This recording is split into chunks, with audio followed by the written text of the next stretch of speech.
That better? Is that better? Can you hear me now? Can you hear me now? Hello? Can you hear me now? Hopefully you can. Let me get rid of that.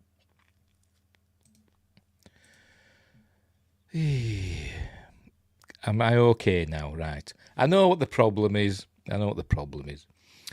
I recorded while this were on, while my studio we're in the studio. Going down the studio. I recorded something else using what they call it, Audacity. I recorded some audio. It's a quick me intro for Alien on Friday. I recorded that, and it must have knocked off because it doesn't like having two things using the microphone at the same time. So it knocked off the microphone for this. Unbelievable. Anyway, right, I'll start again. Hey up, it's Steve from the Old Yorkshire Geek. Welcome to my midweek live news stream. Beforehand, you just see me going. So if you could lip read, you were fine. In a Yorkshire accent. Right, so let's check, make sure we're going. Right, we're live on YouTube, thank goodness. StreamYards have been having problems with YouTube tonight, but it seems okay now. Fingers crossed we're live on Rumble. Last week it didn't work. I think it didn't work because I think I buggered it up. It was my fault, I think. And we should be live on Twitch. Yes, we are. Right. We're still on 7. Right. So I shared my Twitch page on X just to see if I got some more followers. No, I didn't. Right. So where have I put my phone? Oh, it's over there. Just bear with me. Right. Sorry, I just might need that for later. Right. Right, where are we? Right, so before we start, don't forget, like and subscribe, share the videos, drop a comment, hit the notification bell if you're subscribed already. As I said, we're all on them other platforms. I'm also on Facebook, X and Instagram. Links in the description for all that stuff. As I links to my Patreon, pardon me, you saw the ticker for my Patreon. And I keep umming and ahhing about doing members section. No, I don't think so. I don't think I've got enough subscribers yet to justify a members section. But anyway, it's there. It's there if I think about it. Right, let's get on with the news. I'm going to have an argument. My nose is tickling. What news have we got tonight? Anyway, we've got a bit of Game of Thrones. Well, not Game of Thrones. A Game of Thrones spin-off. Some other stuff. Fallout. A bit of Star Wars. A bit of Stargate. I don't think there's any Star Trek. I don't think. No, there ain't no Star Trek news. Why is that Star Trek news? Star Trek adjacent news. Anyway, let's get on with it. Let's get on with it, shall we? Right, add to stage. There we go. First one from Variety. Zach Scharf, great name. Kit Harington says Jon Snow. Hang on. I shall locate a Star Trek news. There were another news story that has come out, but I think I'll do a separate video for that one. I was going to include it tonight, but I might do a separate video for that tomorrow. Star Wars, not Star Trek, but it was Star Warsy news-ish. Anyway, Kit Harington says Jon Snow, Game of Thrones. Ooh, I'm in the wars tonight, aren't I? Game of Thrones spin-off is no longer in development. It's off the table. We couldn't find the right story to tell. I don't know what he talks like in real life, Kit Harington. Is he very posh? In fact, I don't know. Or does he say it like Jon Snow? It's off the table. We couldn't find the right story to tell. Because I know nothing. Anyway, Kit Harington announced in a new interview with Screen Rant while promoting his movie Blood for Dust that his Game of Thrones spin-off centred around Jon Snow. Hashtag proofreading, thing of the past. Is off the table and no longer in development at HBO. The network declined to comment. News broke in June 2022 that Harington... And hang on, I thought it was double R in Harington. Oh, maybe not, I don't know. The news broke in June 2022, that Harington was set to return to his iconic Thrones role, which earned him 2 Emmy nominations, one for supporting actor and another for lead actor in a drama series. It was Kit Harington who brought the idea to us. Author George R.R. Martin later confirmed in a blog post, I cannot tell you the names of the writers showrunners since that has not been cleared for release yet, but Kit brought them in too, his own team, and they are terrific. Now, talking to Screen Rant, Harington admitted the team couldn't find the right story to tell, so the project is not in active development anymore. By the way, I hope the audio's okay, because I've been faffing about with the audio settings in StreamYards. There's different settings. There's a setting for echo cancellation, and there's a setting for auto mic adjustment, and there's a setting for reduced background noise. But you put them on, and it buggers up the sound, and sometimes you end up sounding all squishy and all stupid. And you put the auto mic adjustment on, and it starts off blaring out, and then adjusts itself down. And so I've just turned them all off, so I hope you can hear me properly. Anyway, Windgrace says, Star Trek news, remastered Star Trek Nemesis screen caps is the most exciting thing I found, he says. Remastered Star Trek Nemesis, is that 4K? Perchance? I don't know. I like Star Trek Nemesis, I thought we were alright. Where were we? I forgot where I was now. Anyway, I'll start again. Now talking to Screen Rant, Harington admitted the team couldn't find the right story to tell, so the project is not in active development anymore. I hadn't really ever spoken about it because it was in development, Harington said. I didn't want it leaked out that it was being developed. I didn't want the thing to happen where people kind of start theorising, getting either excited about it or hating the idea of it. When it may never happen, because in development you look at every angle and you see whether it's worth it. That's the thing, you see. If they say something's in development, that means nothing. That means nothing, Jon Snow. Because I could start writing a script or something like that and say, the movie version of what script have I written? I don't know. The Stainless Steel Rat is in development because I've written a script for it. But it's not, because it's not. No studios picked it up or anything. I've just said it's in development, and that's often what happens. Anything can happen when something's in development. When asked about the show, he said, I don't want it. My book is in development. I have a title. Yes, exactly. That's what in development means. That's why things get stuck in development hell. Because the studio or whatever don't want to pick it up, or they just can't seem to get it right. When it's in production, that's a different matter. But in development means nothing when all's said and done. Right, where were we? And currently it's not. Currently it's off the table because we all couldn't find the right story to tell that we were all excited about enough, he continued.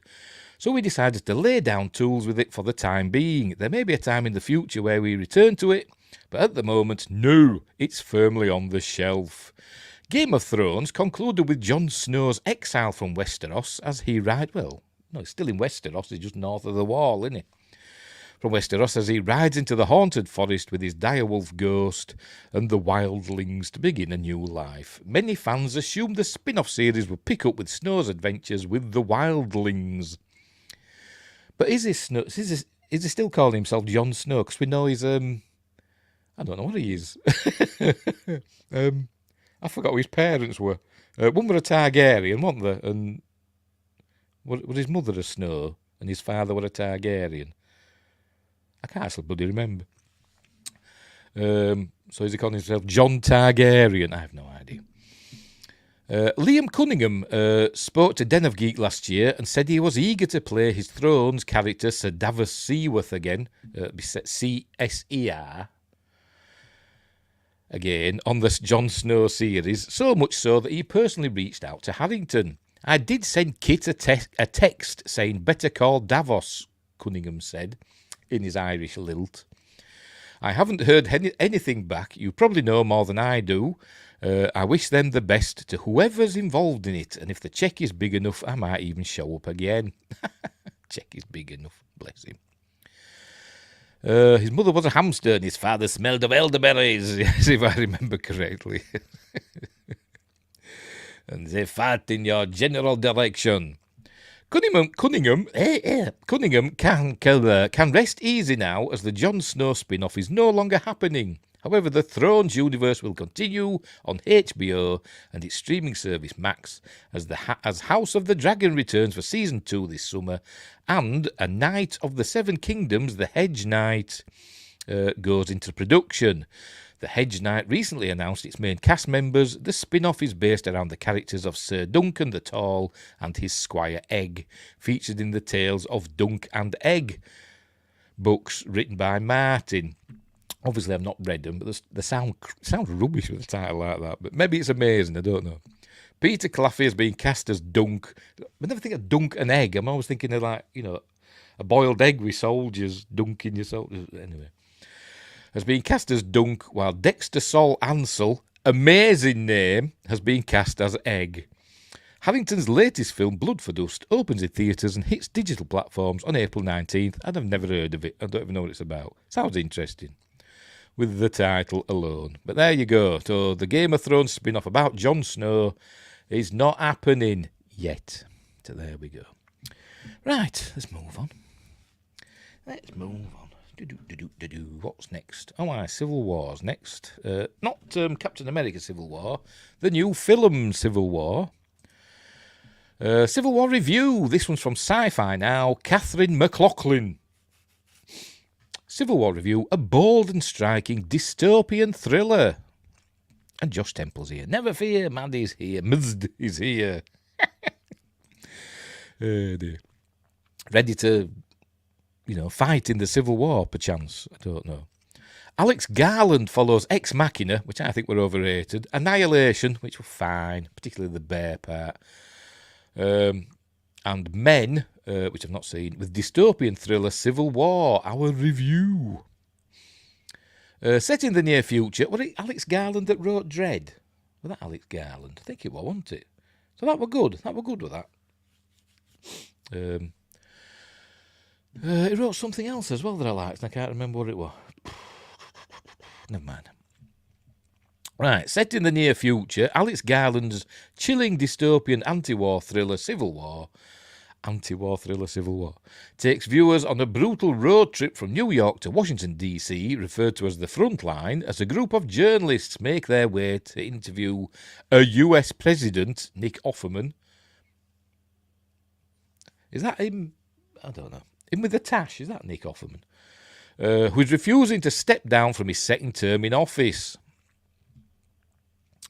There are shades of Apocalypse Now and 1970s radical cinema in the acclaimed writer's fourth feature film in the directorial seat, following Ex Machina, Annihilation and Men. Garland has also mentioned Ilham Kilimov's Come and See as a source of inspiration. Kirsten Dunst stars as the jaded and fearless Lee, a war photographer who is travelling with fellow journalists Joel Wagner-Moore, or Wagner-Moore, I don't know, and Sammy Stephen McKinley Henderson. They've all got a few mental battle scars, and are joined by young, aspiring photojournalist Jesse Kaylee Spaney. So all the photographers are women then, are they, for some weird reason. And Lee Fangirl, who learns about the thrills and horrors of war journalism while on the job. Garland reflects this dichotomy of bearing unbiased witness to violence and the buzz of getting the scoop with his haunting and oppressive imagery depicting the destruction of democracy. Democracy! It is crafted with terrifying splendour. I think, who wrote this? Catherine. I think Catherine's stolen that from Buzz Aldrin, kind of. Anyway, the ensemble actors are excellent. You can literally see Spain age over the course of the film as her character gets deeper into the conflict. And the casting of Dunst in the lead role ensures the film sizzles with her intense screen presence. Lee is a rugged character who isn't afraid to get into the sweaty thick of things, and Dunst plays the role with delicacy and nuance. Her withering glances are perfectly judged. She's never a mouthpiece and is bestowed with an underlying fragility that serves the story well. Civil War is a film that cuts close to the bone in terms of the rise of populism and the fact that it is an election year by portraying the USA as a war zone. It is provocative and thoughtfully written by Garland and a conversation starter that places focus on the shift in journalism and integrity in the digital age. Civil War is out in cinemas on 12th of April. And they've given it 4 out of 5 stars. It might be good. I don't know. I've heard it's not really realistic. I've heard from people. I think the basic storyline is essentially California and Texas team up and split from the Union. The most populous state and the second largest state. So probably the 2 most powerful states in America team up and secede from the Union or whatever and start a civil war. And I've heard, particularly Texans saying that had never happened. We're not teaming up with California, not know how. But I don't know. That's it. I'm not American. Yes, he was from Parks and Rec, Last of Us, etc. Yes, him with the tash. That's all I know him as. A bit overwritten is this review. Yes, they're flexing their literary... she went like that, didn't she, before she started typing. But anyway, we'll see. I hope it's interesting. I imagine it'll be quite good, and I imagine it'll, I bet it's got like long stretches of nothing happening and then just things kicking off suddenly and unexpectedly. I bet it does. I bet it's like that. But anyway, it's getting good reviews from what I've seen. Apart from it being unrealistic, in that Texans would never team up with Californians because they're oil and water apparently, aren't they? Unless you live in Austin, which is like the California of Texas. I heard it's mostly just a road trip that occasionally intersects with the bigger story. Yeah. We will see. But sometimes road trip stories are good, aren't they? Anyway. Right, we'll move on from that. We'll move on from Civil War. Because it won't be better than Captain America Civil War. I bet there's no big airport fight going on with superheroes. And a big giant Ant-Man stomping about. Bet that's not happening, innit? Anyway, speaking of upcoming things, according to Variety and Michaela Z, in this country should be called Michaela Z. Fallout series gets new release date on Prime Video. And there's an image. I'm surprised they haven't turned any Harry Turtledove books into films. I have no idea who that is. It's probably super famous and has sold 80 bazillion books and stuff, but I don't know him. Is that the author or is that the main character? I don't know.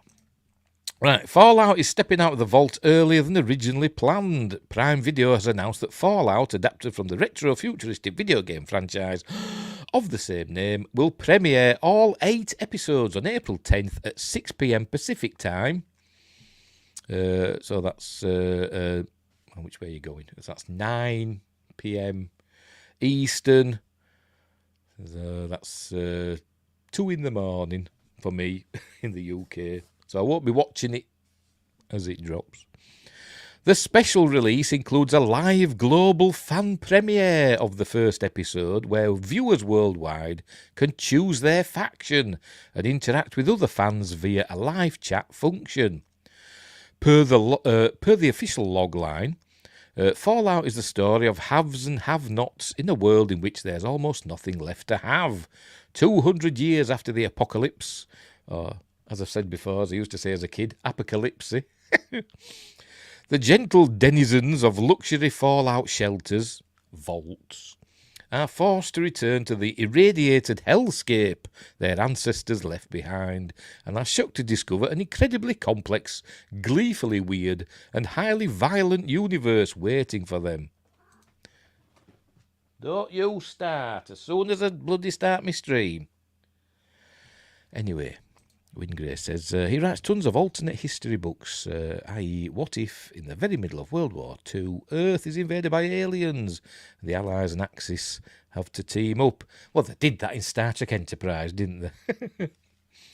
In was it Stormfront? No, not Stormfront. Was it Stormfront?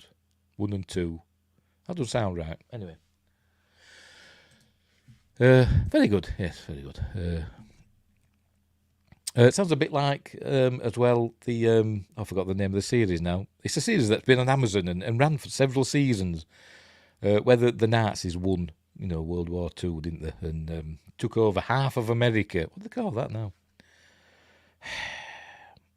Is it based on a Philip K. Dick story? I think it is. I forgot what it's called. I saw season 1 and it was good, and I forgot to watch the rest of it. Yes, that's the one. Man in the Eye Tower. Yes, that.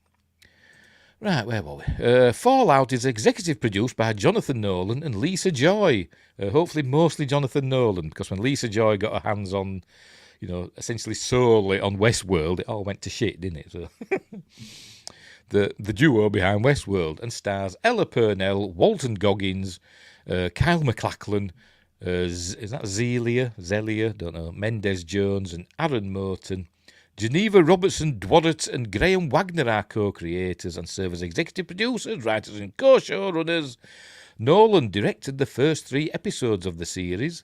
Amazon MGM Studios and Kilter Films. Oh, she's naughty. You heard yourself. I'll go let her out. Just bear with me. Actually, I haven't done this for a while. I'll put the normal service will be resumed thing coming up. There we go. I'll be back momentarily.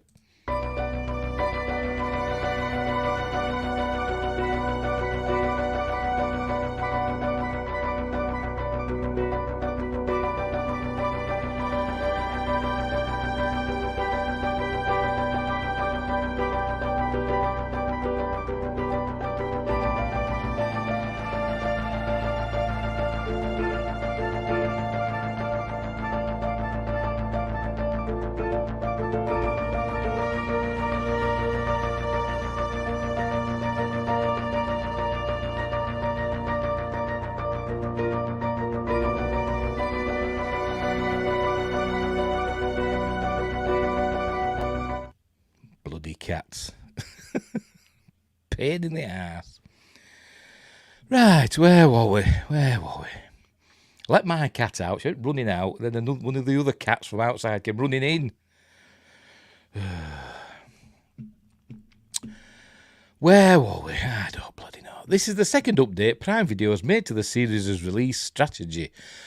Fallout was set to drop all 8 episodes on April 8th, one day earlier than its original April 12th premiere. When's it coming out? Oh, April 10th. MacLachlan, who plays Vault 33 overseer Hank McLean, told Variety of the Fallout series adaptation. The people that play the video games that are real fans are both excited and somewhat hesitant, I think, because they've been burned before. TC knows. But as we've been progressively getting into more press about it, as more of the teasers have come out, I find that the tone is shifting from one of, oh, I hope I don't mess it up, to one of, oh, I'm so excited. I think this looks pretty great. Well, we'll see, won't we? Because it's still, girl boss in charge and stuff like that, isn't it? But which is fair enough, because in the game you can choose, can't you? Maybe they should make like an interactive series. They should have filmed it twice, once with a woman in the lead role, and then again with a fella in the, a chap, a man, in the lead role, so that you could have picked which one you wanted to watch. And in your Amazon account that you're watching it through, once you've picked it, that's it. You're stuck with that. You can't pick and choose. Then you've got to watch that one. That'd have been an idea, wouldn't it? It would only have cost twice as much, but they're good for it. It's Amazon, isn't it? They've plenty of money. Never mind doing Fallout. Get Stargate done, for Christ's sake. But we've got a Stargate story coming up. So. Anyway, right. So that's Fallout. Coming out on April 10th for Americans. Early in the morning, April 11th for us in the UK. I wish I could get into Fallout. Yes. But the gameplay didn't thrill me. The world is amazing. I'm like that. I'm exactly like that. I've never liked the Fallout games. My son loves them. but I could never get into them. I got bored. I'm same though with Skyrim. So maybe it's just Bethesda's way of making games. I don't know, but I could never get into Elder Scrolls games either. I kind of got bored wandering about. So, but yet I like open world games. I never got bored in like Assassin's Creed or the Far Cry games or what else? Or Grand Theft Auto or whatever. There's always stuff to do, isn't there? Whereas I got bored in Elder Scrolls and Fallout. So maybe it's just Bethesda that's rubbish. I don't know. Anyway, the series looks interesting. I must admit, it does look interesting, but we will see. Me neither. I tried to play Fallout directly after Bioshock, so maybe I was jaded. I don't know, but like I said, I've never been able to get into them. But they do look good, I must admit. They do, it's a great world that they've created. And my son loves them. He does, he loves them. I know I've said it before. I meant to dig out a picture, but I made, when I used to go to conventions, I used to make my own, sometimes make my own costumes and stuff, or make my own stuff out of foam and that. I made my son, because he said he was going to go to a convention with me, and I made him a Vault 111, jumpsuit, and complete with a foam Pit Boy. And he never went.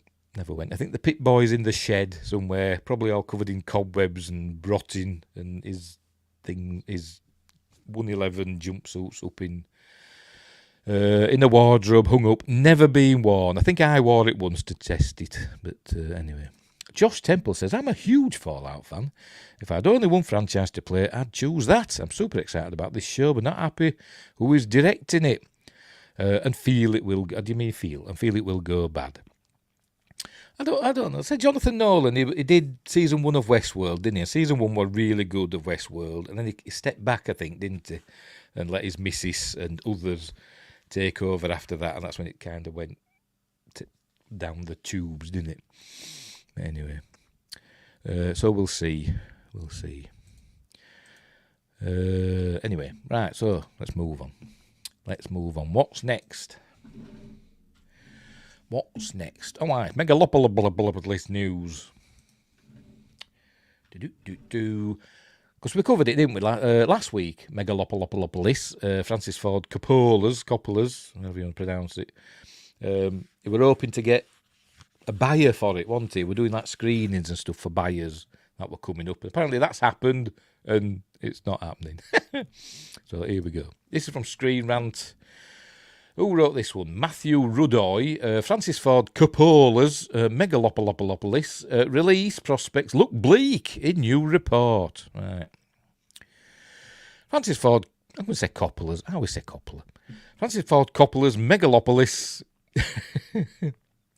Sorry, as I said, I think I said last week, didn't I? I want to hear Rowan Atkinson say Megalopolis in full Blackadder regalia. Is reportedly struggling to find a distributor. The science fiction drama has been a long-time passion project for Coppola, who began writing it as early as 1983, resulting in the director funding the production. Why can't I speak tonight? Funding the production with $120 million of his own money. So they always said out there in Hollywood, never use your own money, use other people's. So. Anyway, maybe we could pool our money and stream it to our channels. Megalopolis. Let's all do a Kickstarter or whatever they call them. GoFundMe and get it streaming. Live stream it. Mystery Science Theatre style, with all just you can see the back of his heads in black and just pointing and laughing at it, because it'd probably be rubbish. Anyway, with a star-studded cast that includes Adam Driver, Giancarlo Esposito and Aubrey Plaza, the story follows an idealist architect, Driver, who wants to rebuild New York as a megalopolis after a global disaster. So Mega City 1, basically. That's what it is, isn't it? According to a report from the Hollywood Reporter, a megalopolis screening was held on March 28th to find distribution. Executives from studios, including Warner Brothers, Disney, Netflix and Paramount, were in attendance. I don't think Paramount would be buying it, would they? Despite immense curiosity in the project, potential distributors were left disappointed and disinterested in picking it up. While attendees' opinions vary on the quality of the film, the overall consensus in the report is that Megalopolis is too niche to be commercially successful. It means they don't like it. But they're just being polite.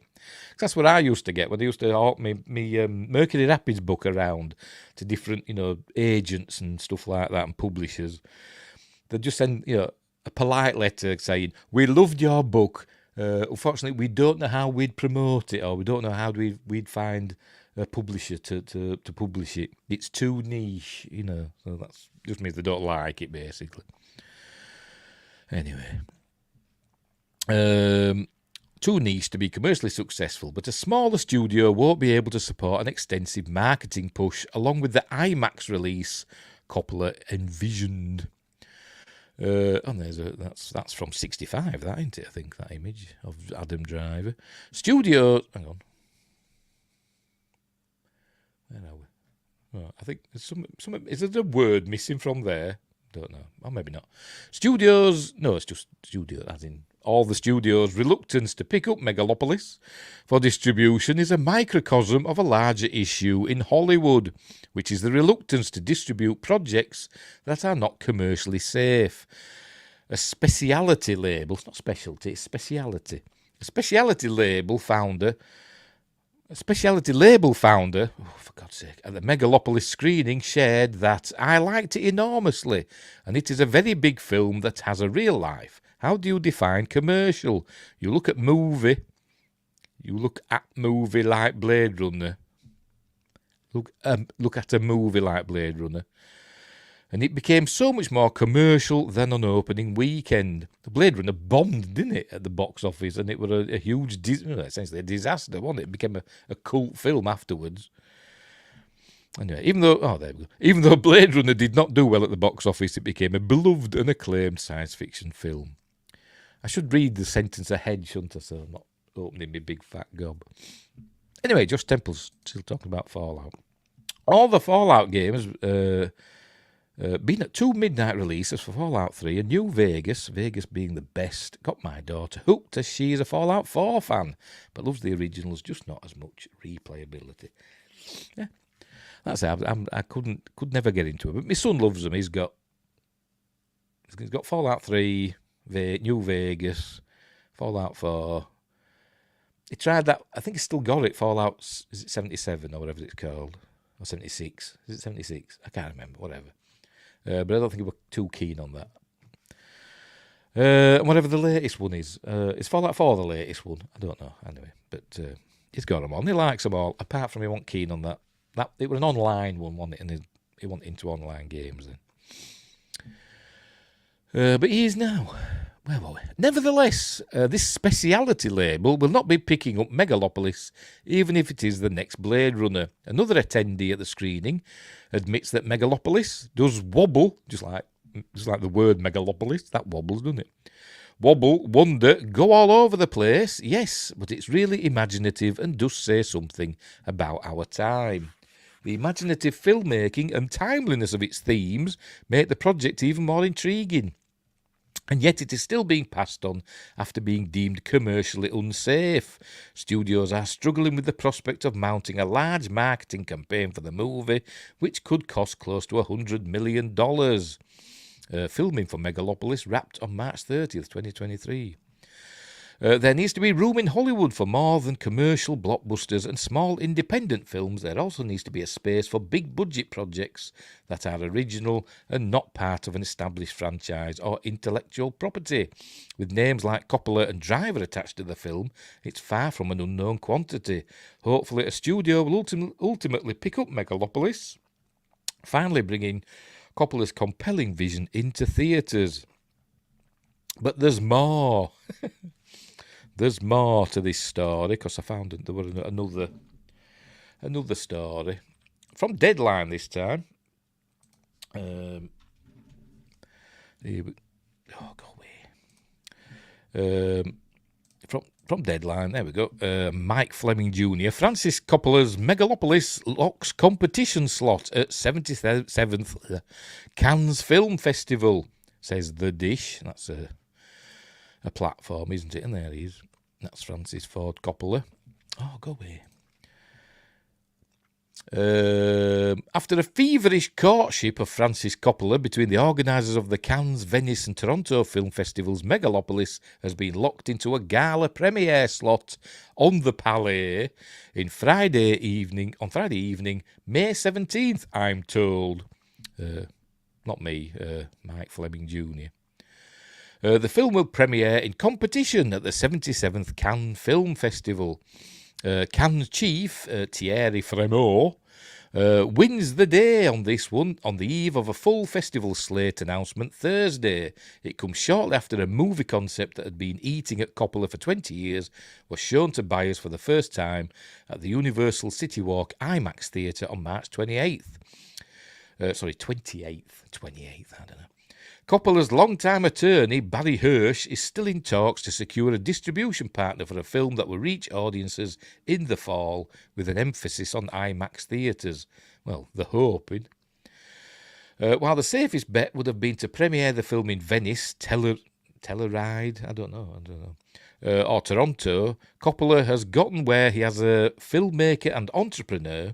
Has got where he has, as a filmmaker and entrepreneur, because he has taken gambles that more often than not pay off big. I don't know, it nearly went bust, didn't he? I'm sure he nearly went bust in the 70s or 80s or something like that. Anyway, considering Coppola's directing, I mean, he nearly went bust because he, essentially because of THX 1138, didn't he? I think that nearly put him out of business.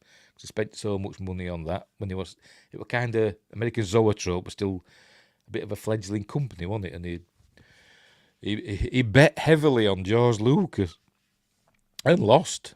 But anyway, even though it was critically acclaimed, it didn't do well apparently. But anyway, considering Coppola's directing pedigree includes the Godfather films, Apocalypse Now, The Conversation, The Outsiders, and so many other films that were both important and often prescient, and since he put up his own $120 million to make the film, one would imagine the press would not rush to judgment, but there have been some catty-sourced reports. It's like deja vu from Apocalypse Now. I saw Megalopolis, not me, the writer of the article, and understand why Coppola made it and what his ultimate goal is. He's trying to get future generations invested in the film long after he is dead and question what is happening to the world and where it leaves inhabitants 100 years from now and asks maybe there is a better way. The screening had in tow family, friends and filmmakers, a list that included Angelica Houston, Nicolas Cage, Andy Garcia. Well, these are all family, aren't they? Well, the first two are. Andy Garcia, Spike Jonze, Al Pacino, Jon Favreau, Colleen Camp, Roger Corman. Is he still alive? Bloody hell. Darren Aronofsky, Kaylee Spaney, and cast members. She's popping up a lot, isn't she? And cast members Shia LaBeouf and Talia Shire, another family member. I watched as numerous people congratulated Coppola with tears in their eyes. Not everybody will love the film right off the bat, and cynics might cling on to the film's price tag and the narrative. I don't think Coppola made this film for them. It isn't hard to understand why the director has a soft spot for Cannes. It's Cannes, isn't it? Not Cannes. I don't know. While he funded Megalopolis through a savvy business deal that takes care of his vineyards and wine business well into the future. Coppola was in real trouble back when he made Apocalypse Now. There were plenty of cynics back then trafficking in rumours that the movie was out of control and would end his career. He brought it to Cannes as a work in progress, and it shared the Palme d'Or, found its distribution, and went on to become a seminal film for him. Coppola's new film is crackling with ideas that fuse the past with the future, with an epic and highly visual fable that plays perfectly on an IMAX screen.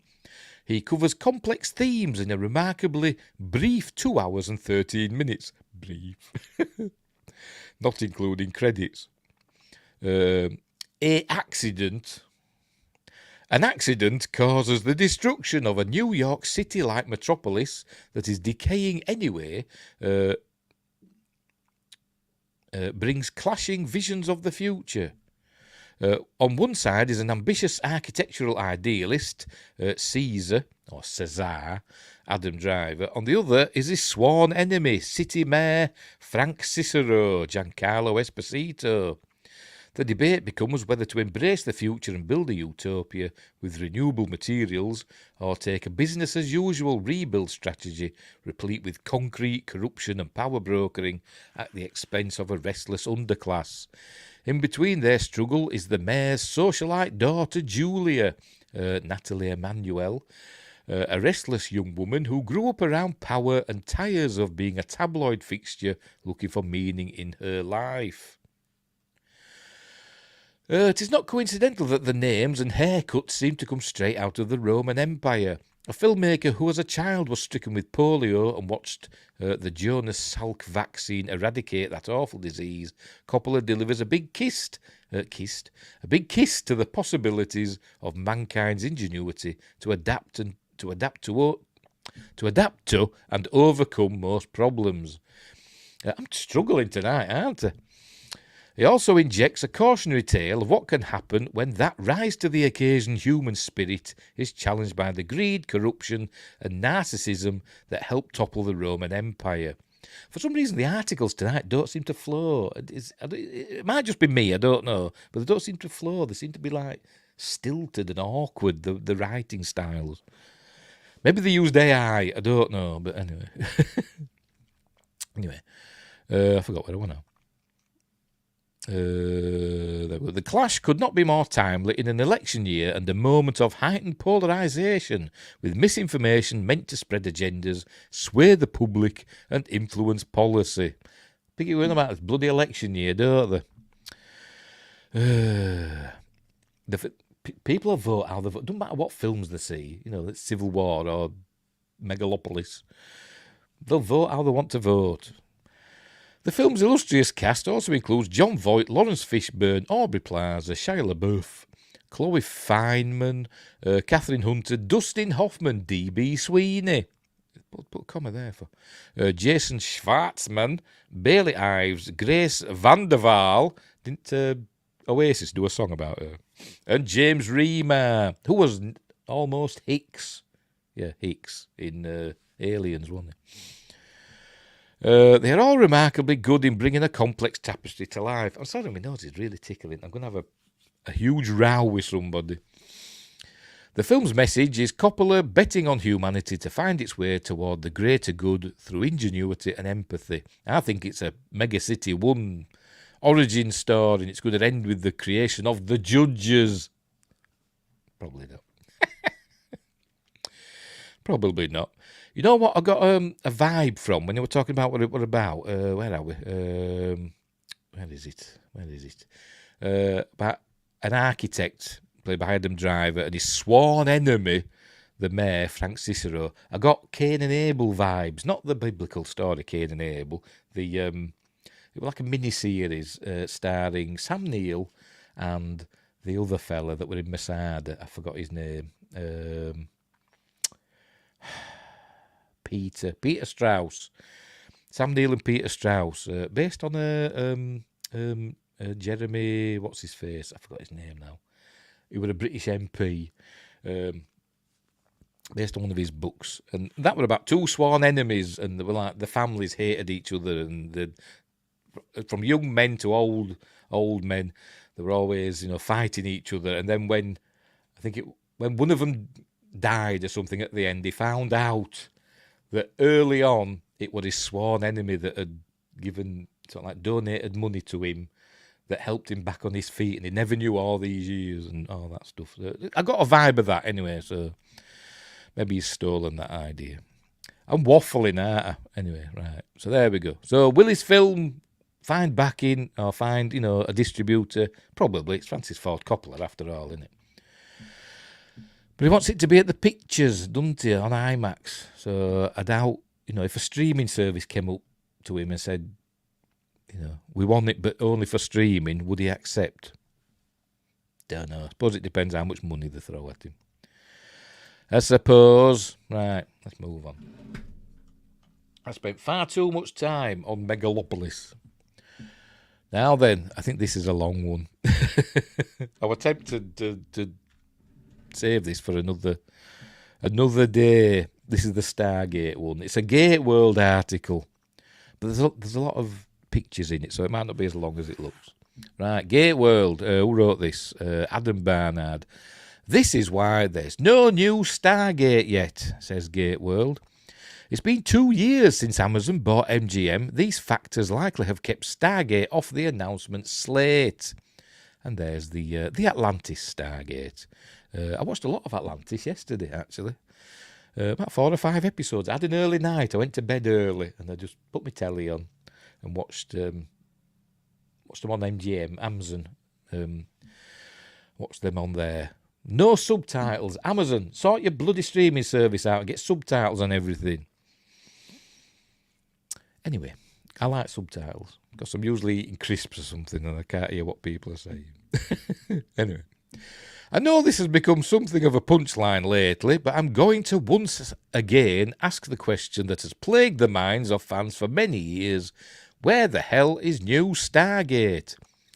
In the golden era of streaming and franchise revitalizations, how did a piece of intellectual property as valuable and widely beloved as Stargate get left behind? Is it merely a result of bad luck, or are there other factors in play? Most importantly, is it too late for Stargate to make a proper return? No, and it's baffling. I don't understand what they're playing at. Wingrace says, I watched Atlantis yesterday too. The 2-part where the ancients come back to Atlantis and the team goes home. But twist, yes, it's a good one, is that? That's the one with Plan, is it Plan F?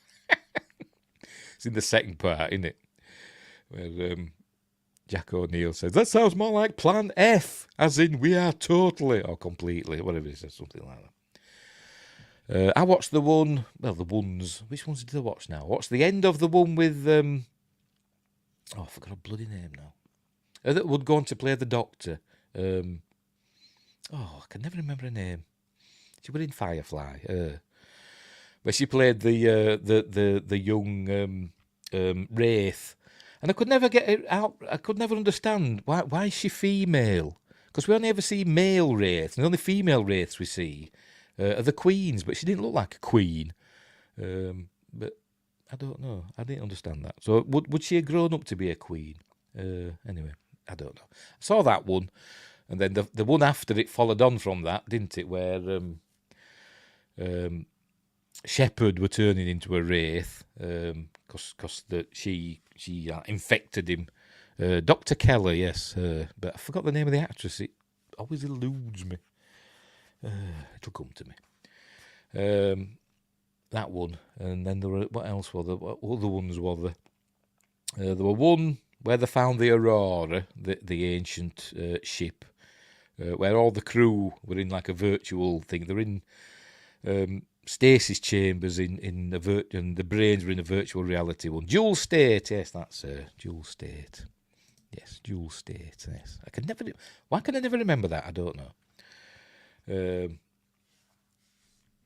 Josh Temple says, I watch SG1 in Atlantis every night on Pluto. That's why I fall asleep to it. Atlantis episode was the whales coming to Atlantis for safety. Yes, that's a good one as well. That's a good one as well. Because there's a big, the storm of the century or whatever coming, isn't there? And so they come to Atlantis. Because they got used to it, haven't they? Because the ancients extended the shields, didn't they, to protect the whales. But they couldn't do that for some reason, or they did it eventually, or whatever. But yeah, that's a good one. It's as good as Atlantis. I love Atlantis. Anyway, where were we? I watched another one as well, and I can't remember what it was now. I'm thinking. I don't know. Ooh, it popped in my head then, and then disappeared straight away. Yes, the one with we see Ford again with his. It's called The Lost Boys. That episode, I watched that one as well. Then. Actually, that was a 2-parter as well. Yeah, that one. Anyway, right. Me too, I alternate Trek or Gate depending on which episodes they have on before sleep. It's great stuff to fall asleep to, either Star Trek or Stargate, because it's warm blanket TV, innit? It is. Anyway. Right, where were we? I share in the frustration, Adam Barnard shares in the frustration of watching this incredible franchise be continuously overlooked by its management, and I understand the fear that the chance has passed for a proper continuation of the franchise as we knew it. No, from the outside, things appear pretty bleak. However, I still very much believe we will get new Stargate in one form or another eventually. I mean, they could do a Stargate, starting from now. I say it's been like 20 years or whatever since the last time we checked in on what's been going on, and loads of stuff could have happened. The Earth could have been in jeopardy all these umpteen times, and they could mention it just as, because like Stargate has its little running gags, like I did an article on it, as these running gags, not an article, a video. That could be one of them in this new set of Stargates. The running gags of how many times that they've saved the Earth that we've not seen. It was like, remember when the blobber jobs attacked the Earth and, we almost were destroyed. Wasn't that a week? That'd be good, wouldn't it? Anyway, Josh Temple says, never made sense seeing how the ship was on the bottom of the ocean for millennia. What did the whales do for that time? That's a good point. So it's rubbish. Turn it off. Don't watch it again. Great minds think alike, Wing Grace. Yeah, that never occurred to me. Obviously, never occurred to the writers either. But anyway, the shield, though, were up, wasn't it? While it were at the bottom of the sea, the shield were up. So maybe the whales could pass through the shield. If they were going slow enough, maybe they could pass through the shield and get to safety. I don't know. I don't know. Remember when the furlings showed up 15 years and then went extinct? Pity that. Yes, that would be another good one. But, see, we're giving them ideas, aren't we? If they're watching. Anyway. I forgot where I was now. But given the current circumstances at Amazon MGM Studios and the entertainment industry at large, there are likely a few factors to blame for this lack of new developments since Amazon closed its purchase of MGM in March of 2022. Before we dive into those current factors, let's take a step back and review the chain of events that resulted in Stargate entering this extended state of limbo, despite the fact that not too long ago it was one of the most successful and longest-running sci-fi franchises on the air. Yes, and it's amazing. Even Universe, but not as good as Atlantis or SG-1. Right, how we got here. It's been almost 13 years since Stargate Universe signed off with its series finale Gauntlet on the Sci-Fi channel. I mean, imagine starting that up again, going back to find out what happened to the crew of the Destiny, and seeing David Blue, Eli, as he looks now. He's all buff now, isn't he? Because he works out and stuff. But in Universe, for some reason, he stayed too big, didn't he? But never mind. Remember when the Hutts invaded the Furlings' homeworld and SG-1 had to go help stop them? It's the Hutts. That's a crossover. A crossover with Star Wars. That'd be a good one.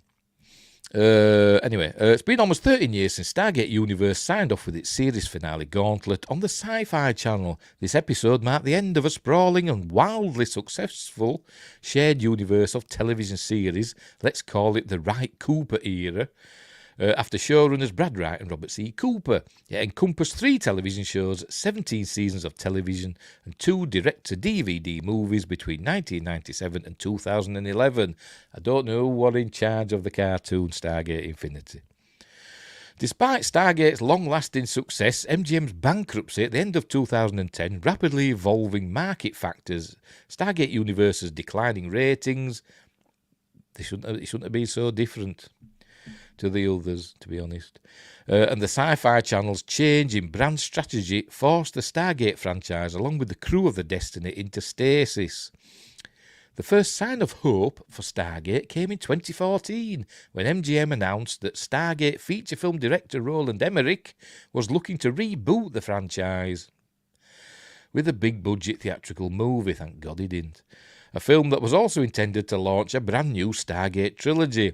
It was an unexpected chance for Emmerich and writer-producer Dean Devlin to realise their original vision for the Stargate trilogy that never was, while also breathing new life into the dormant franchise. Thank God they didn't, because SG-1 and Atlantis and Universe were miles better than the original Stargate film, which I do like. Obviously, I like the Stargate film.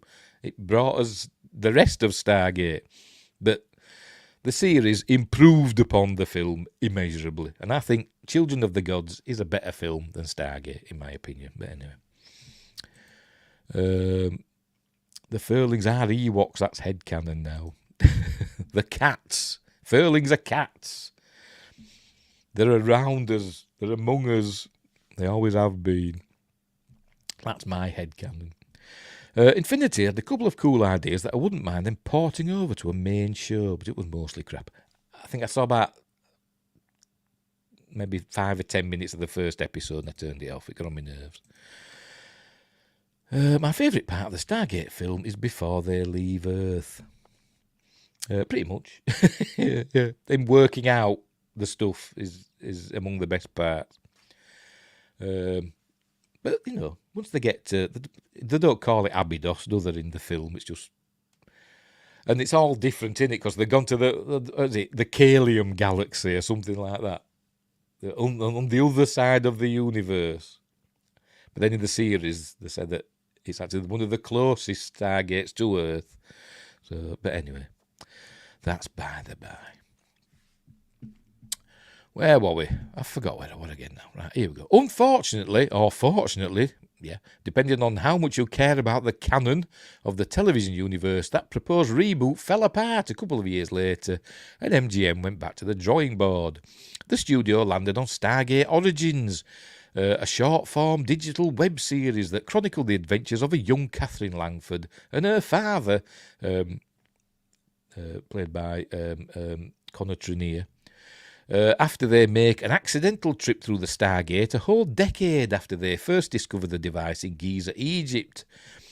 Origins was released in 2018 and was distributed on the recently launched Stargate Command, which I subscribed to, a digital subscription platform for all things Stargate. And, you know, I didn't mind Stargate Origins. Yeah, it was a bit cheap.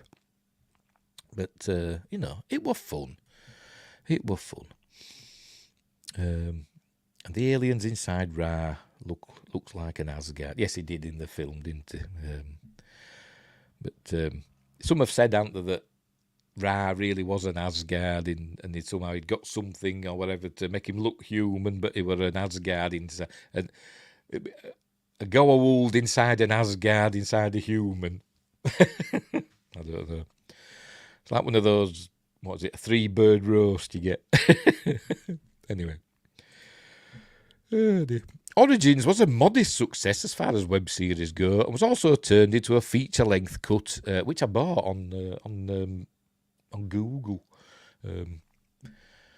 But anyway, that was released, and I've never watched. I watched it once and never watched it again.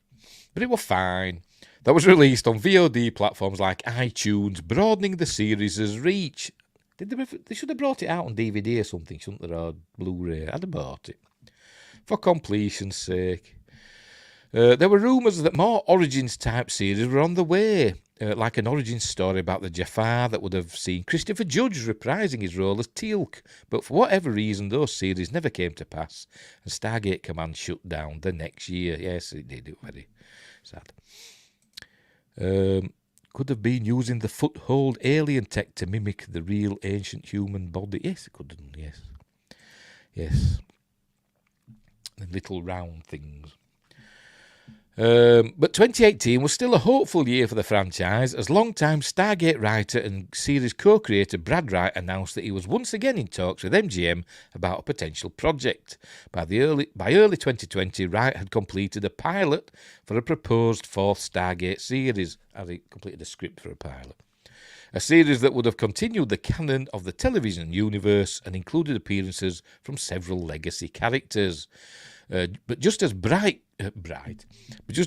completed his pilot and took his script to streamers and networks, the COVID pandemic hit.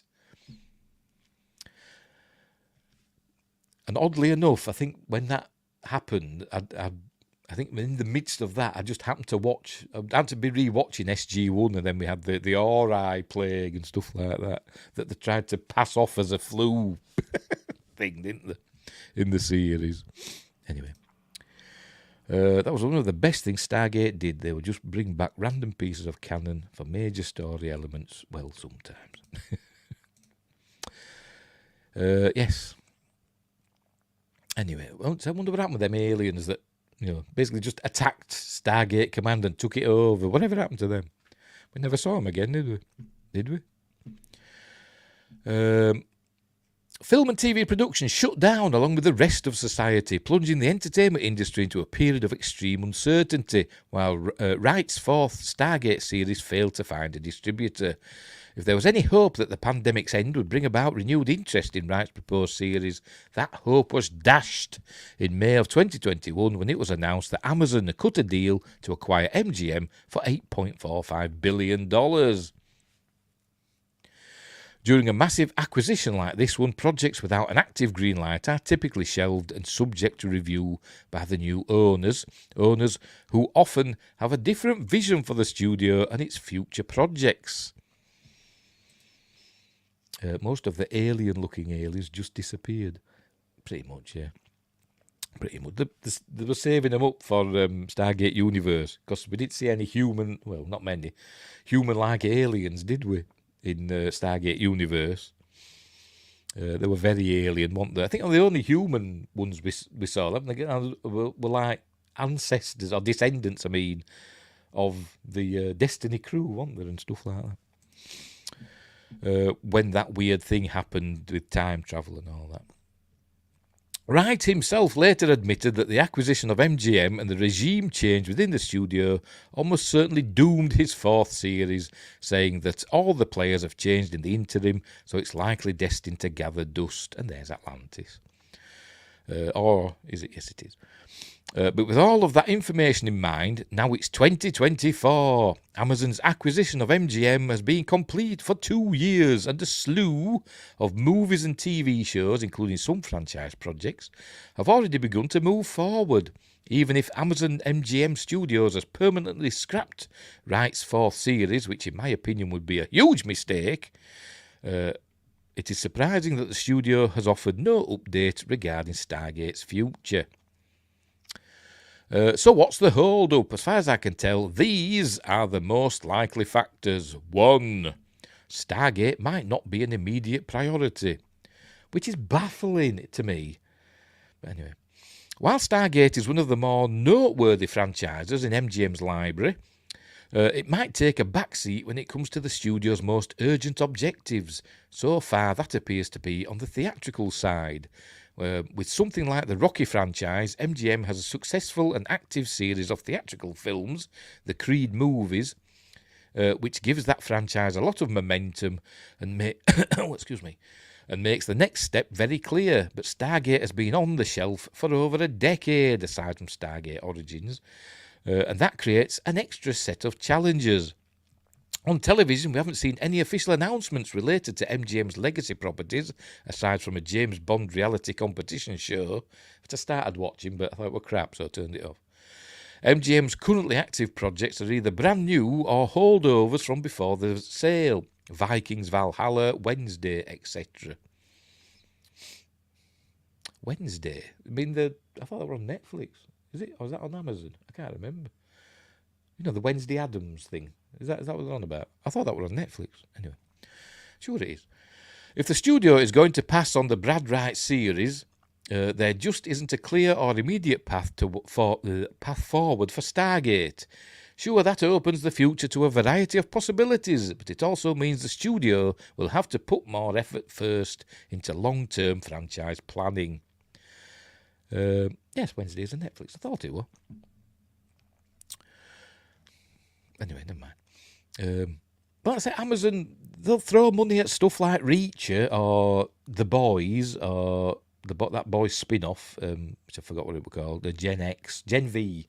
They'll throw money at those, won't they? Why not throw some money at Stargate? Anyway. That's not to say Stargate is not important. I still believe that Stargate is on the Amazon MGM Studios post-acquisition to-do list. It just means the studio must manage more considerations before putting something into production and are more likely to take their time with it. 2. They are working hard to get it right. Given Stargate's extended absence, a failed revitalisation or major strategic misstep could mean the end of the franchise as we know it. Sure, Stargate was a modest theatrical hit in 1994. I'm sure it wanted MGM's biggest earning film of that year. I'm sure it was. And made for some iconic television shows in the 90s and 2000s, but I'm not sure if Stargate has deep enough roots to take a major tumble in its next outing and live to tell the tale. Amazon has 2 jobs: throw money at Stargate and bring back the tick. I must admit, the live action, is it the tick? The one with Peter Serafinowicz as the tick, is that the one you're on about? I started watching that and it was quite, amusing, yeah.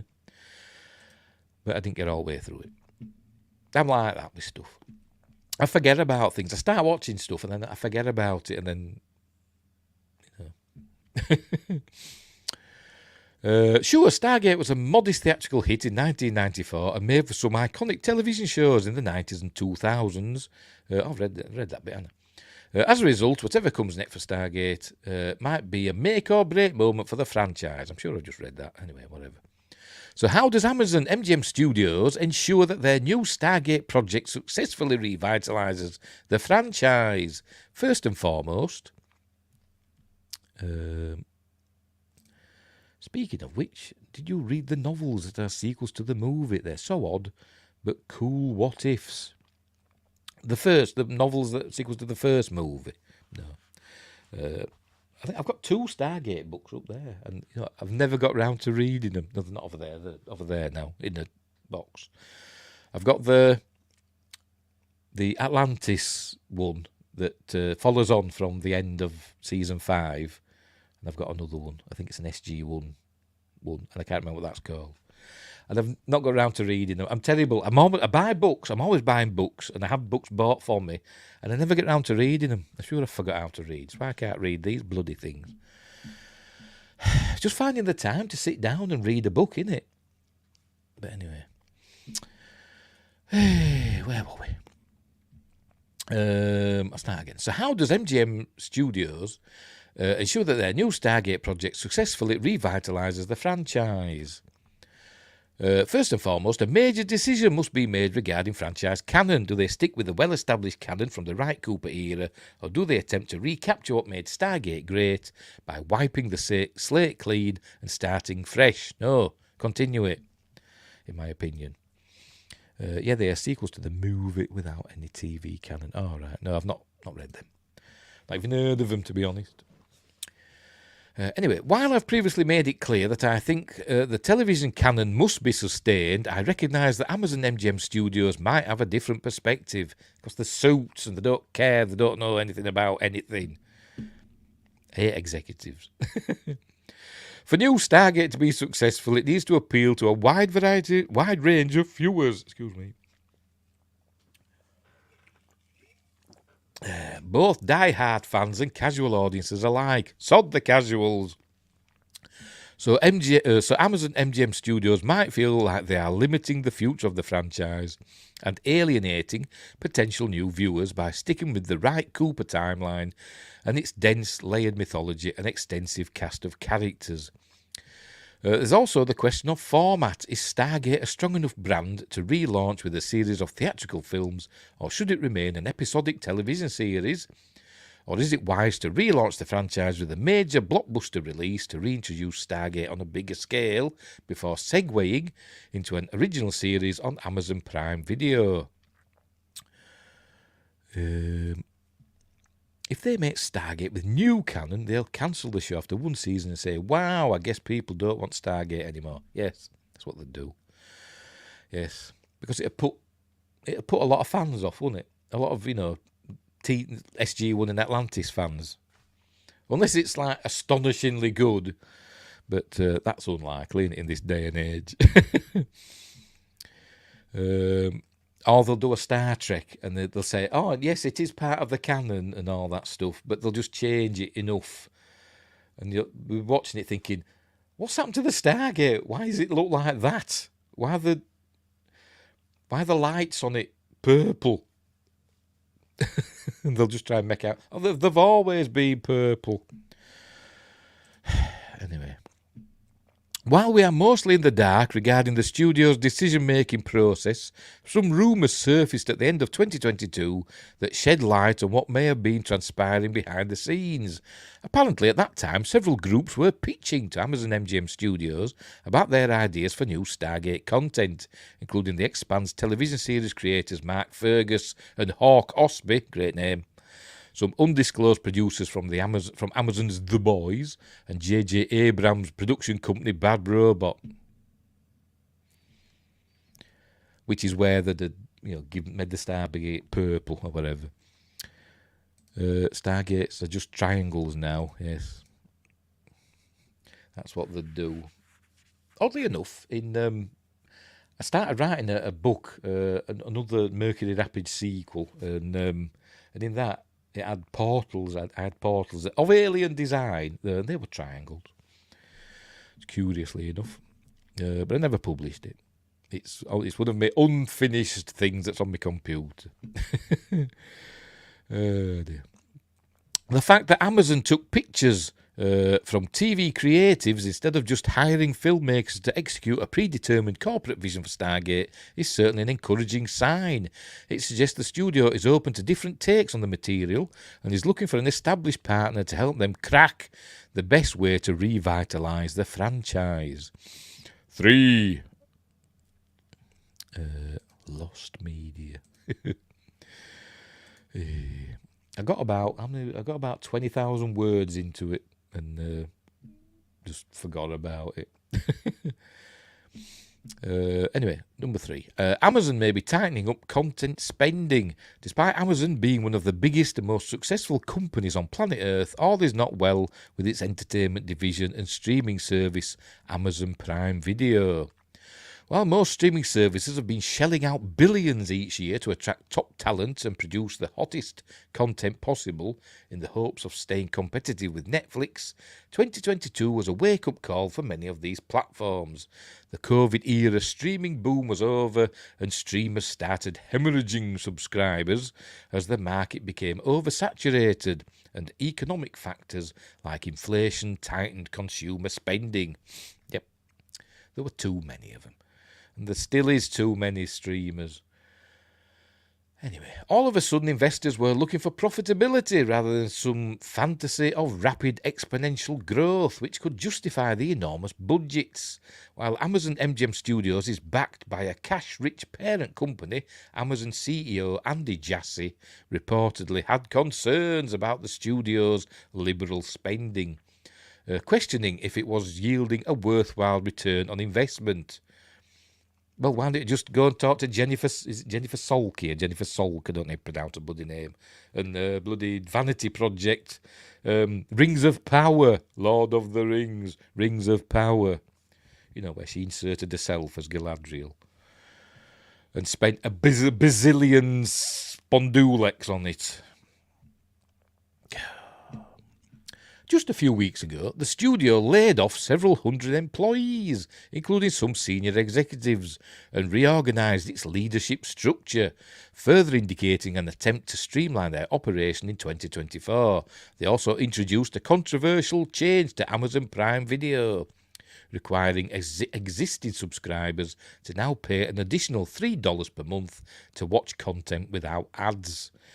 Given these less than favourable indicators, Amazon MGM Studios may be re-evaluating how quickly to move on Stargate and just how ambitious they want to be when it comes to the franchise. By the way, I'm all praise for Amazon today. This morning, my son woke me up and said, "I found a game I want," and I think it's called Outcast. It's for the PS5.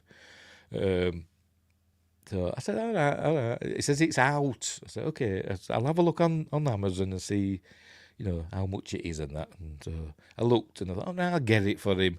So I ordered it and it arrived today, the same day. I was amazed. So, good for you, Amazon. In that regard, right. I forgot where I went now.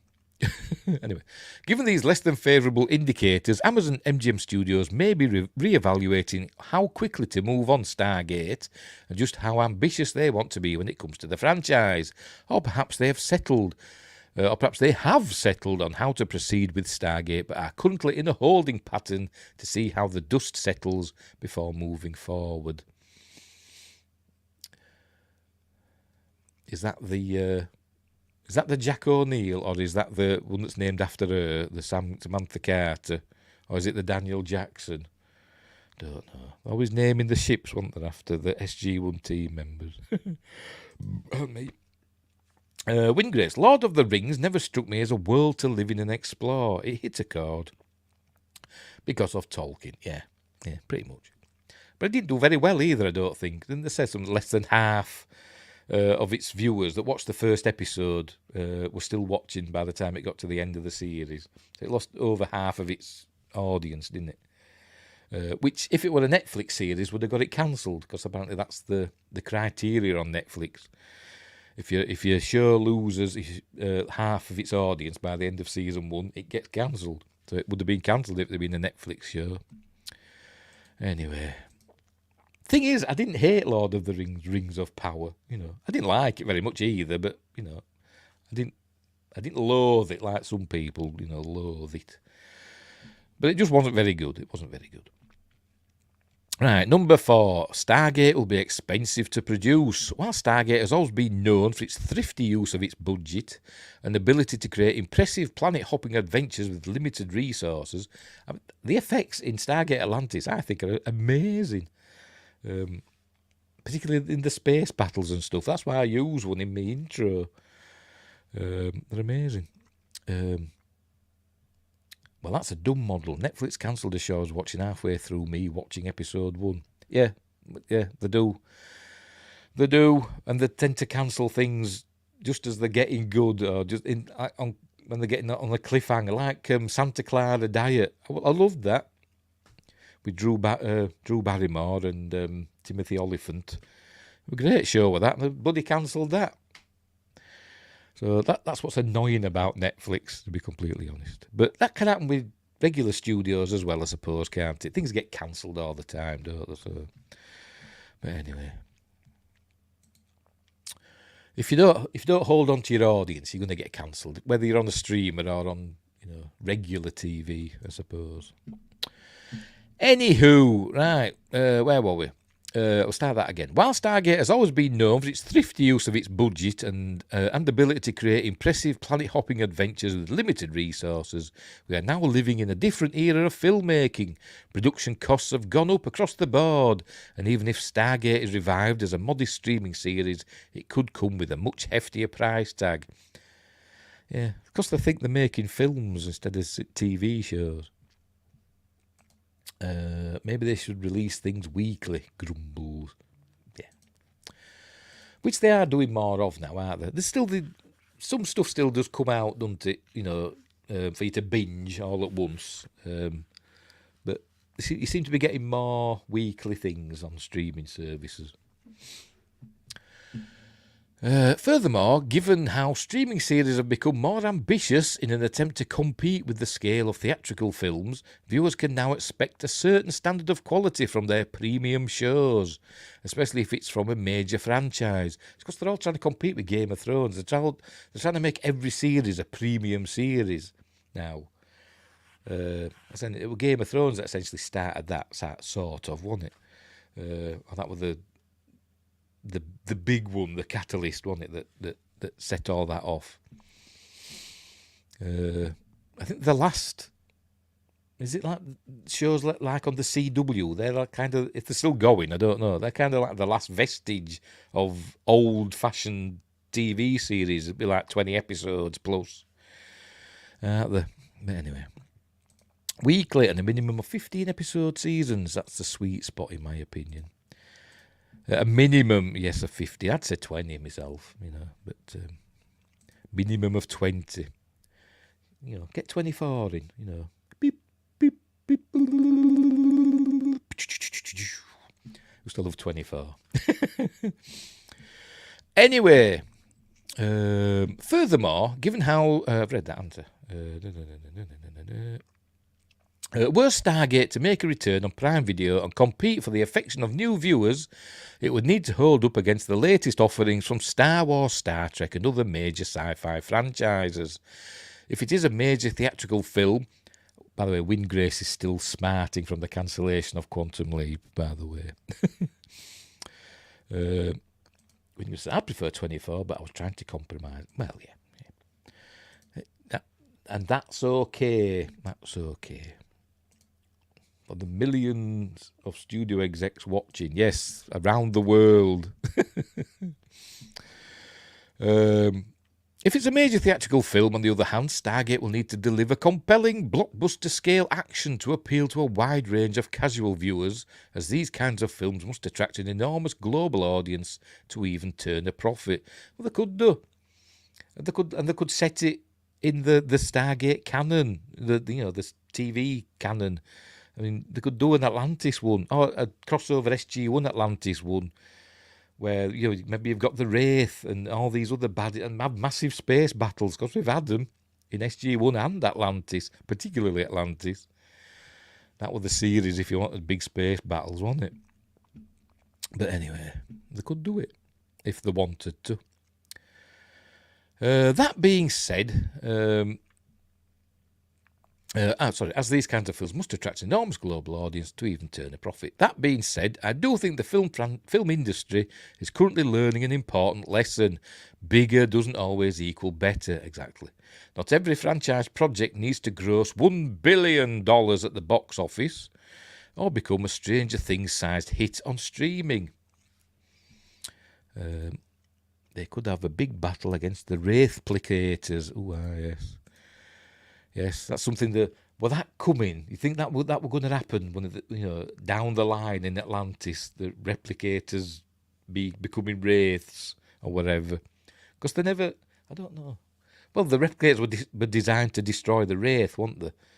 And they were doing that, weren't they? I can't remember what happened now. I'm trying to think. Anyway, we'll get to it when I catch up in the series. Oh, is that my phone making a noise? What's my phone making a noise for? I don't think it's anything important.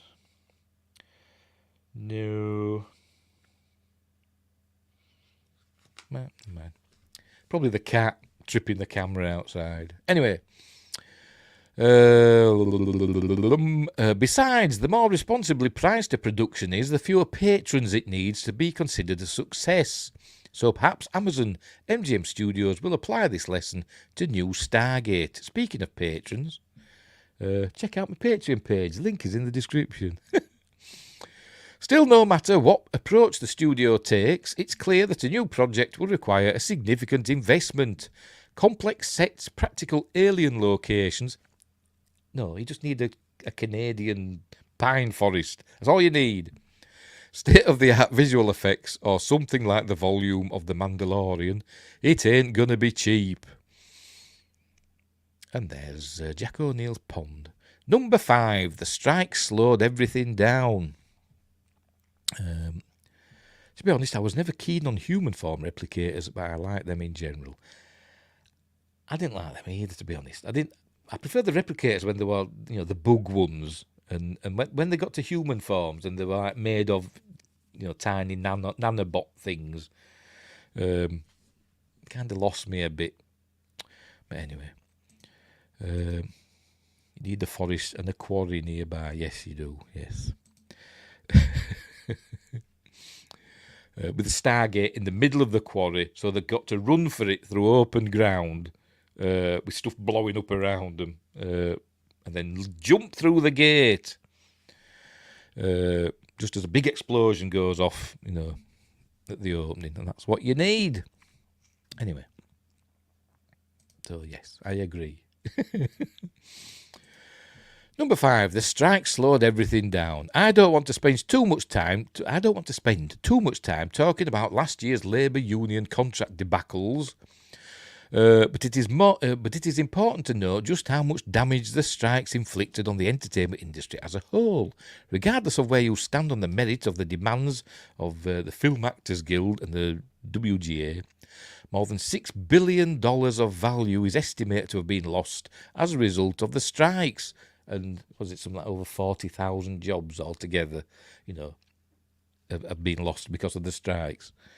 Not just from writers and actors and stuff, but, in peripheral industries as well, because the studios shut down, didn't they? Anyway, so how did that go for you, writers and actors? Months went by where writers were unable to write and actors could not act, and as a result, Hollywood's entire development and production infrastructure ground to a halt. Once the strikes were resolved, there was a ripple effect too. Projects that were already greenlit were re-evaluated or outright cancelled. Scheduling for actors, sound stages and other production necessities was a nightmare, further delaying the return to business as usual. And thanks to the changing economics of streaming, along with the contraction of the film industry as a whole, studios were forced to reconsider what kind of content they wanted to prioritise and how much they were willing to spend on it. So regardless of where Stargate was in its development process at Amazon MGM Studios in early 2023, the strikes have almost certainly delayed or complicated the franchise's path back to our screens. Okay, phew, that was a lot.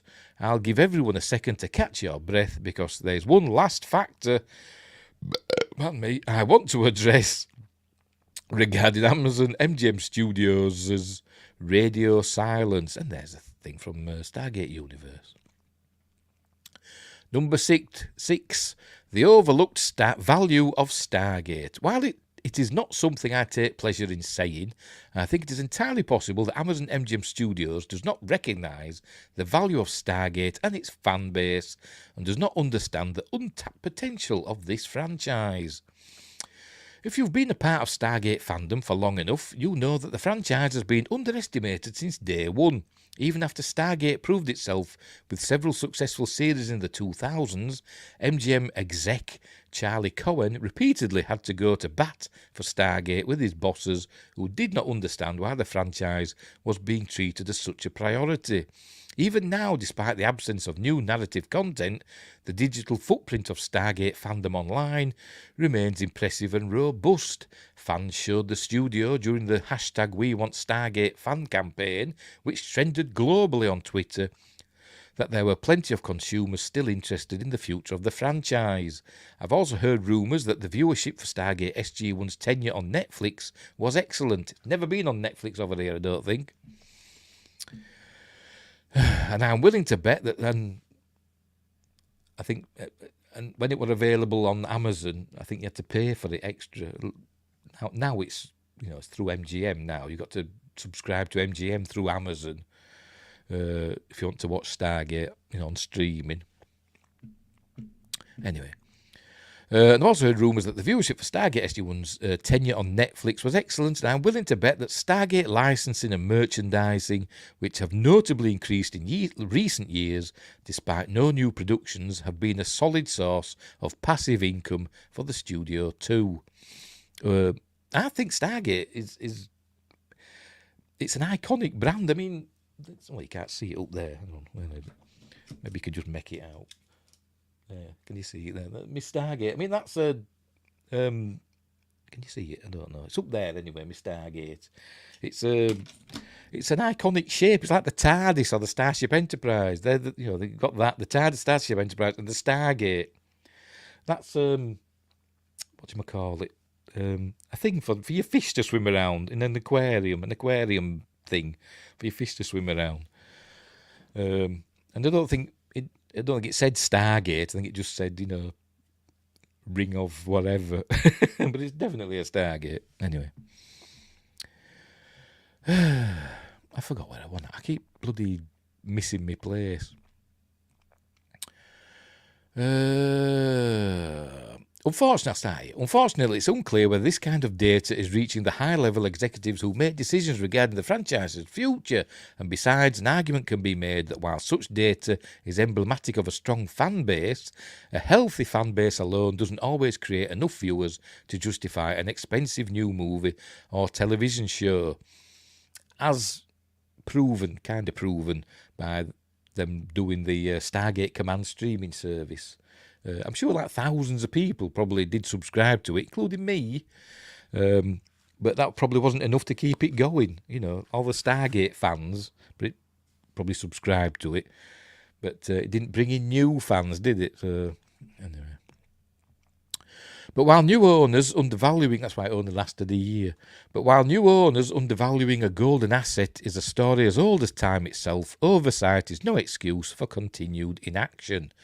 Stargate is a long-storied and globally recognised powerhouse of a franchise with an iconic thing.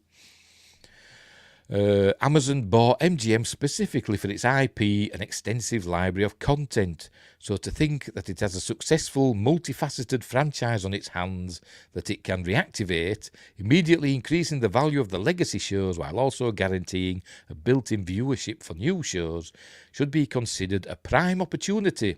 Pun intended, prime. Stargate could even become a flagship franchise for Amazon Prime Video in the same way that Star Trek is for Paramount Plus and Star Wars and Marvel are for Disney Plus. But after 2 years of radio silence, I worry that Amazon fails to recognise this, because they've got their bloody rings of power that they seem to be behind. I still want to become rich so I can have a custom Stargate hot tub. Yes, like a ring, just all water inside, bubbling, all lit from underneath to look like an event horizon. Oh dear. Such as that. Now, before I continue, I want to make one thing clear. I do not believe that fans are owed anything by Amazon MGM Studios. Yeah, they are. Entitlement is a dangerous thing to hold on to, and it is far too common in today's world of supercharged internet fandoms.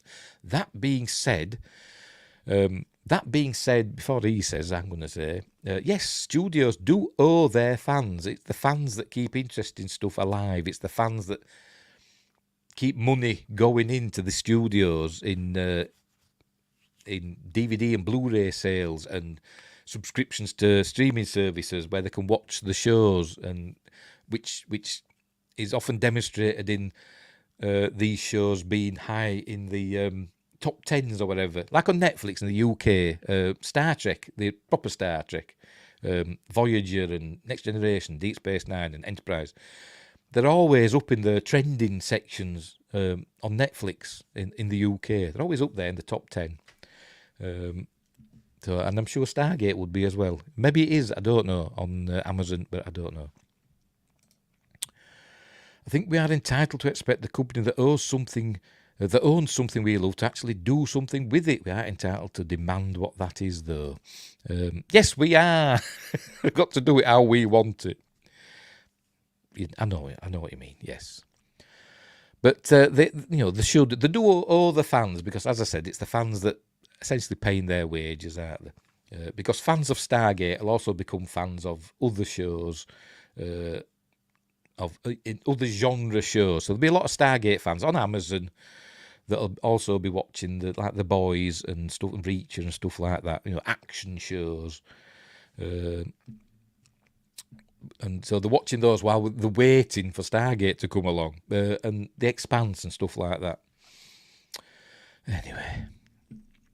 So, yes, so they should do what the fans want, but not do exactly what the fans want, you know.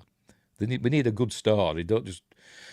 Because if they do what the fans want, we'd end up with, like, Homer Simpson's car that he designed, wouldn't we? So anyway, that being said, I'm imploring Amazon MGM Studios to realise what they are sleeping on. If they can find a way to respect the legacy of the Wright Cooper era and recapture what made the franchise so great, then I think they will be astonished by the results and what an asset it will be to their streaming service. I also want to implore Amazon MGM Studios to consider one last factor, time. The longer they wait to produce more Stargate, the less likely it is to be successful. On one hand, if the studio wants to continue with the Wright Cooper canon, then the window is rapidly closing, especially for the ageing actors to reprise their roles as legacy characters.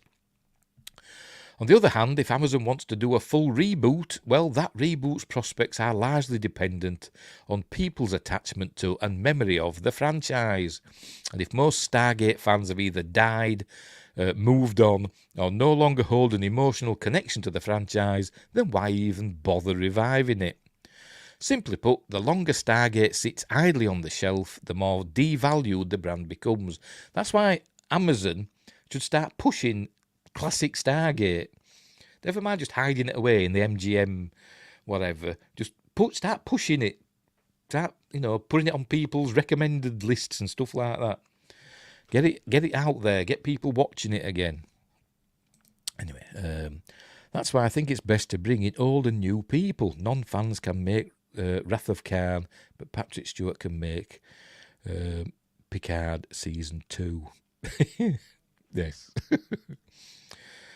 Yes, we need. We need old and new people.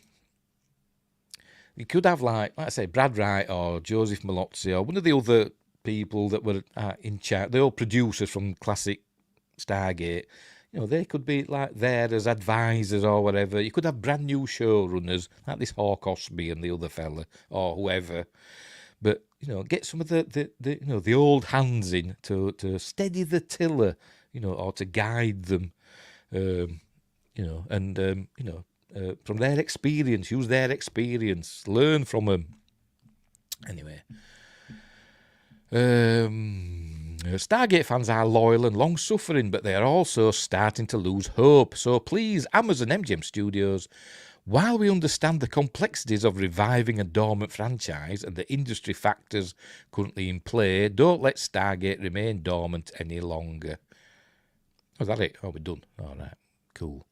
Where would you prefer, I've got a poll, where would you prefer new Stargate series air? Prime Video with a subscription, Amazon free but with ads, MGM Plus, paid premium network, cable TV, just make it, I'll watch it, yeah, pretty much. Just make it, I'll watch it anywhere, no preference. Yeah, pretty much, that'd be mine. That'd be mine, to be honest. Just get it out there.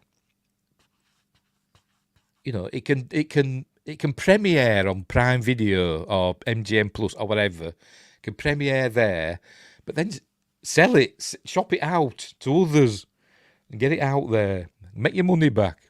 Don't squander it away like a lot of these streaming services do. Say, this is mine. This is mine and only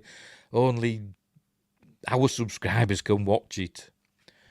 Get it out there. Let it premiere on, other stuff, but give it 6 months or something and then start showing on in other places.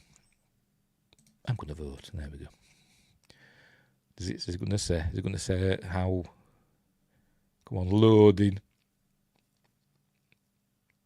Taking a lot of loading, that, isn't it? What's it loading up? My computer just crashes now. Probably. Never mind. So there we go. So Adam Barnard is an avid Stargate fan. That were a long article. I'll probably clip that out and do it as a separate video tomorrow. Anyway, is that going to do anything? I want to see, what the percentages were. It's not doing now, is it? Never mind. So there we go. But yes, hang on. Have they ever tried a model where something comes out on Amazon first and then a week later it's premiered on Netflix, for example? Probably not, no. But they should start trying to do that. They'd make more money, wouldn't it? It'd make more money for both streaming services. Maybe not a week later. Maybe give it a bit more time on the original one that made it, because they'll want their day in the sun, won't they? So maybe a few weeks, maybe a month or so later, it can go on to another streaming service. And they can have a big premiere there, can't they? For the first time on Netflix, Stargate. No, Stargate Command, or whatever they're going to call it. But, yeah, they should do that. they should join forces as well. Share the load of the money and stuff like that. That's what they should do. And then they're not all losing a lot of money all at once. Anyway, so there we go. So we leave it there. So just pull your fingers out, Amazon, and get on with it. That's what they just did when Resident Alien came to Netflix. Granted, that was years later. I've never seen it. That it's him with what's his face, isn't it? Alan Tudyk, who's wish he'd change his name. Yeah, and I've heard it's good, but never got around to watching it. I'm not even sure if it's on Netflix over here, but it's somewhere. Just watching it now, it's really good. I'll have to give it a go. Right, let's move on. So yes, Amazon, pull your finger out. Do Stargate. I'm sure Sci-Trek's got some scoop saying it's coming or whatever, but we'll see. We will see. Right. Because he's had interviews with an MGM Plus executive or something. I don't know, but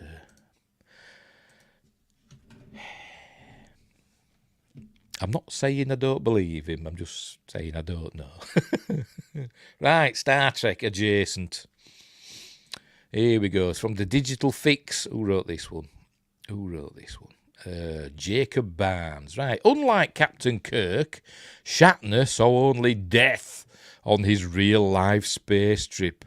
You'd think any seasoned Star Trek captain would love to go to space for real, but for one actor, it wasn't as fun as he expected it to be. And that's from The Man Trap, which I watched recently, where Spock's supposed to be all emotionless, but yet he's going, "Kill it, Jim, kill it!" Anyway.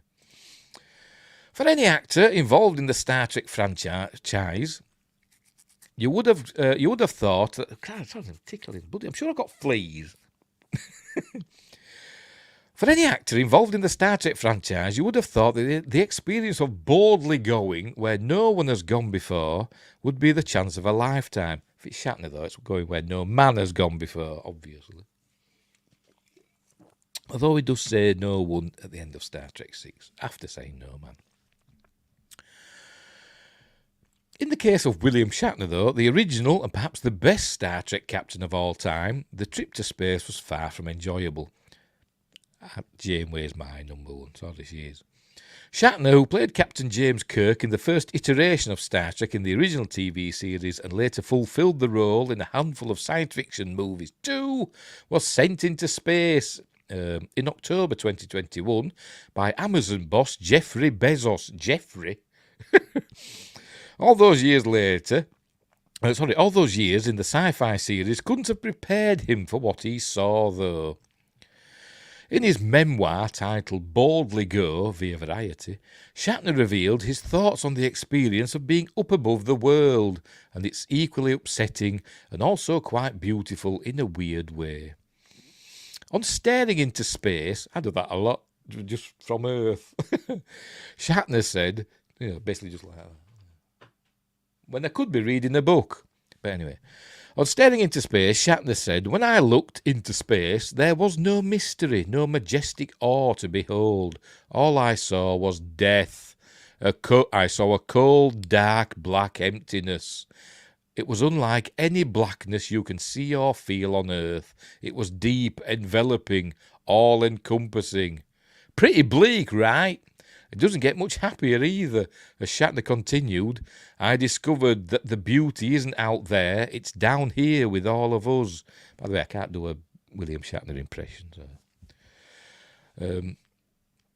Leaving that, because there'd be all like ellipses, wouldn't there? In between each word. Leaving that behind made my connection to our tiny planet even more profound. It was among the strongest feelings of grief I have ever encountered. Shatner then adds, every day we are confronted with the knowledge of further destruction of Earth at our hands. The The extinction of animal species, of flora and fauna, things that took 5 billion years to evolve, and suddenly we will never see them again because of the interference of mankind. It filled me with dread. Technically not true, because of all the animals alive today, that only is something like 1% of all animals that have ever existed over the course of life on Earth. But anyway, that's by the by. So, most life on Earth and species evolved and became extinct long before we arrived. Anyway, my trip to space was supposed to be a celebration. Instead, it felt like a funeral. Well, thanks for that, Bill. Nothing like an existential crisis to fill us with hope on a Wednesday. If you want something to look forward to instead, or how about taking a peek at our guide of the Star Trek, blah, blah, blah, blah, blah. So, I thought he thought it were amazing. He probably did, but he'd just been... For his book, he's trying to be all dramatic and metaphysical, I suppose. Of being up above the world. Ding, ding, ding, ding. That's me doing ground control to Major Tom. Commencing countdown, engines on. Anyway, whatever. Right, so there we go. So he went to space, thought it was deadly, and came back again. He only went up and came down again. He didn't orbit or anything like that, did he? So, I don't know how much it cost him. Did he pay for it, or was it a free trip? I don't know. He did an interview a while back about this on Amazon, I think.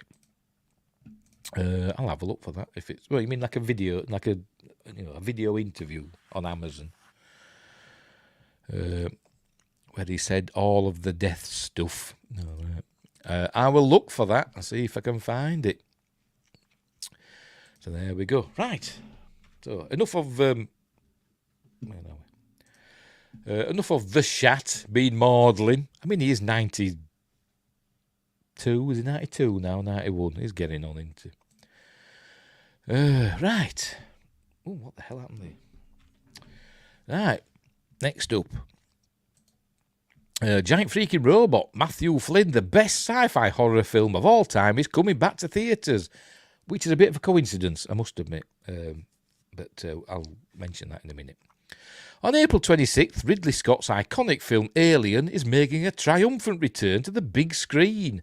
As part of a new initiative to re-engage audiences with classic film experiences, moviegoers will once again have the opportunity to savour this sci-fi classic in movie theatres. It's called Shatner in Space. I'll have a look for that if it's on Amazon. So Alien is coming back to theatres, coming back to the cinema. I don't know if that's worldwide or if it's just selected theatres in America or what, I don't know. But it's a coincidence because my Friday night appointment with Fear this Friday, is Alien. So, and I didn't know about this. It's just a coincidence. I just picked Alien, just out of the ether. Right, the re-release of Alien is not an arbitrary choice. It strategically coincides with anticipation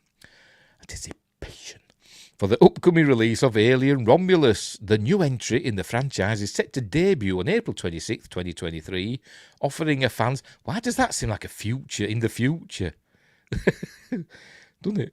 I don't know why. It just does. It seems like a date in the future, doesn't it? But it's not. It's now. Anyway. Offering fans new content while also celebrating the legacy of the original Alien film. The original Alien, released in 1979, changed the landscape of science fiction and horror, introducing the world to Ridley Scott's unique blend of atmospheric dread and extraterrestrial terror. The plot centres around the space freighter Nostromo and its crew, who are lured to a desolate planet following a distress signal, only to encounter a deadly alien creature. The film has been lauded for its suspenseful narrative and iconic creature design. Alien's cast is led by the iconic Sigourney Weaver. Technically, it's led by Tom Skerritt, I think he's top billing, isn't he? In her breakout role as Ellen Ripley, the role blazed a trail for female protagonists in the science fiction genre. Yeah, it's all her fault. Other notable cast members include Tom Skerritt, Veronica Cartwright, Harry Dean Stanton, John Hurt, Ian Holm and Yaphet Kotto. And there's the... Look at it, bless it. The man behind the camera... who's inside that? I can't remember his name now. Sorry, can't remember. The man behind the camera, Ridley Scott, carved out a unique place for himself in the annals of cinema with Alien. His deft handling of horror and suspense, combined with his visionary approach to science fiction, fashioned Alien into a timeless classic. Scott's work on Alien and subsequent films, including Blade Runner, Gladiator, Thelma and Louise and Napoleon, throw that one in, because it's his latest, has solidified his reputation as one of cinema's most accomplished directors. And he got him a knighthood because he's Sir Ridley Scott, isn't he? Alien's impact, but that's not from Alien, because it's about the franchise. Alien's impact on the cinema universe is undeniable. The film spawned multiple sequels, including Aliens, Alien 3 and Alien Resurrection, as well as prequels, Prometheus and Alien Covenant. The franchise also inspired numerous novels, video games and comic books. A testament to its enduring appeal and cultural significance, Alien has received numerous awards. It won the Academy Award for Best Visual Effects and was nominated for Best Art Direction. To be honest, for 1979, I think the Black Hole should have won the award for Best Visual Effects, because I think they were better than the visual effects in Alien, but anyway, never mind.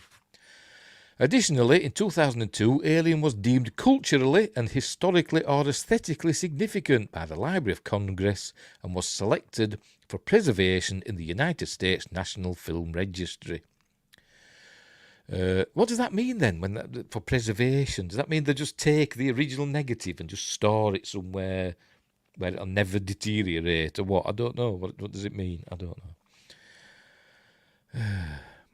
Revisiting Alien in theatres allows both newcomers and seasoned fans to experience the gripping tension and expertly crafted story in the setting it was originally intended for. In the setting for which it was originally intended. Moreover, it serves as a thrilling preamble to the premiere of Alien Romulus. The upcoming Alien Romulus takes place between the events of Alien and its sequel, Aliens. After catching up on the action of Alien through its re-release, fans can get a deeper understanding of the fear-inducing xenomorph species by getting to know their homeworld, Romulus. But obviously, we only knew them as xenomorphs from Aliens, didn't we? That's what they called him in Aliens. It just wants his cap, doesn't it? That's all it's after. Because it wants to wear it. How would it wear it on its head? There's that meme, isn't there? How does the alien wear a hat? Oh dear. Alien Romulus in theatres April 16th. What's that off? Is that off a game? It looks like from a game, doesn't it? Or is it from Alien Covenant? I've no idea. I don't know. The newest addition to the Alien, or is it an AI? I don't know. The newest addition to the Alien franchise showcases the origin of the terrifying creatures, offering a fresh perspective and a deeper understanding of the Alien universe. Initially, Alien Romulus was slated to make its grand debut on Hulu. Fortunately, the plans were changed, and Romulus is now set for the theatrical release on August 16th. So there we go. So, but it doesn't say where it's going to is it going to be like a worldwide? Is it a worldwide re-release? I don't know. Or is it like in selected theatres or what? I don't know. Doesn't say, does it? So I don't know. We'll see, won't we? Right, let's move on. Let's move on. Star Wars-ish news now. All the way to the end now. Star Wars is the last thing we're doing. Right, first up, George Lucas. This is from Microsoft's, whatever, I don't know. Oh, by Bang, but it's on Microsoft Start. I don't know. George Lucas to be honoured at the Cannes Film Festival, which we mentioned earlier, didn't we? There he is. George Lucas is set to receive the honorary Palme d'Or at the Cannes Film Festival. You know, because he went all in with Bob Iger, didn't he? So this is his reward. The 79-year-old filmmaker will be awarded the prestigious accolade during the closing ceremony of the film festival on May 25th, which is Star Wars Day. Not May the 4th, but, you know, whatever. Lucas, who is best known for creating the Star Wars and Indiana Jones franchises, said in a statement, "The Festival de Cannes has always held a special place in my heart. I was surprised and elated when my first film, THX 1138, was selected to be shown in a new programme for first-time directors called the Directors Fortnight. Since then, I have returned to the festival on many occasions in a variety of capacities as a writer, director and producer. I am truly honoured by this special recognition, which means a great deal to me." Is it me, or is George Lucas giving out a lot of these pre-written statements recently? I don't know. It's like, well, it said in the statement. Getting a lot of statement. I don't think he's writing these. These don't seem very George Lucas-y statements. But anyway, Lucas served as the chairman of Lucasfilm, the film and TV production firm that he founded before selling the brand to the Walt Disney Company in 2012. The billionaire is also considered to be one of the most significant figures of the new Hollywood movement. The festival organisers, that were like, when is that what they're talking about? Like when directors like Spielberg and Coppola and De Palma and Scorsese and all them came through, didn't they? He was one of those, wasn't he? The festival organiser said in a statement, "The Festival de Cannes is delighted to pay tribute, probably in a French accent, to one of the greatest figures of contemporary cinema, a man with an extraordinary career who brings together great entertainment and innovation, mythology and modernity and cinephilia." That sounds a bit dodgy, doesn't it? "And technology." Meanwhile, Lucas previously admitted to being surprised by his own success. The filmmaker explained that he never chased mainstream success with the Star Wars movies. He told Wired, "None of the films I've done was designed for a mass audience. Except for Indiana Jones, nobody in their right mind thought American Graffiti or Star Wars would work. Is it me, or should all that be in like a crawl?" That should then be like 4 dots. Just came across like that. Is that it? Oh, that's it. That's good. So he's getting a gong. Probably because he helped Bob Iger out, didn't he? He threw his weight behind Bob Iger, in a pre-written statement that he probably didn't have anything to do with, in my opinion. Right, so let's move on. What's the next bit of Star Wars news? What's this one? This one's from the Mail Online. Is this one? Here we go. Right. By Paul Revoir.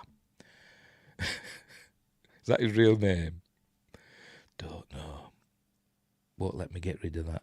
Never mind. Hey, anyway, Star Wars The Phantom Menace is toughened up from U to PG by film classifiers due to strength of violence over scenes including Darth Maul being chopped in half by a lightsaber.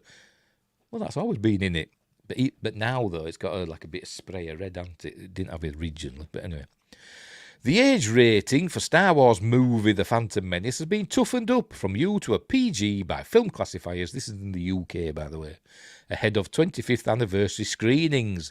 It includes violent scenes which show villain Darth Maul chopped in half by a lightsaber, but we know he survives. He's fine.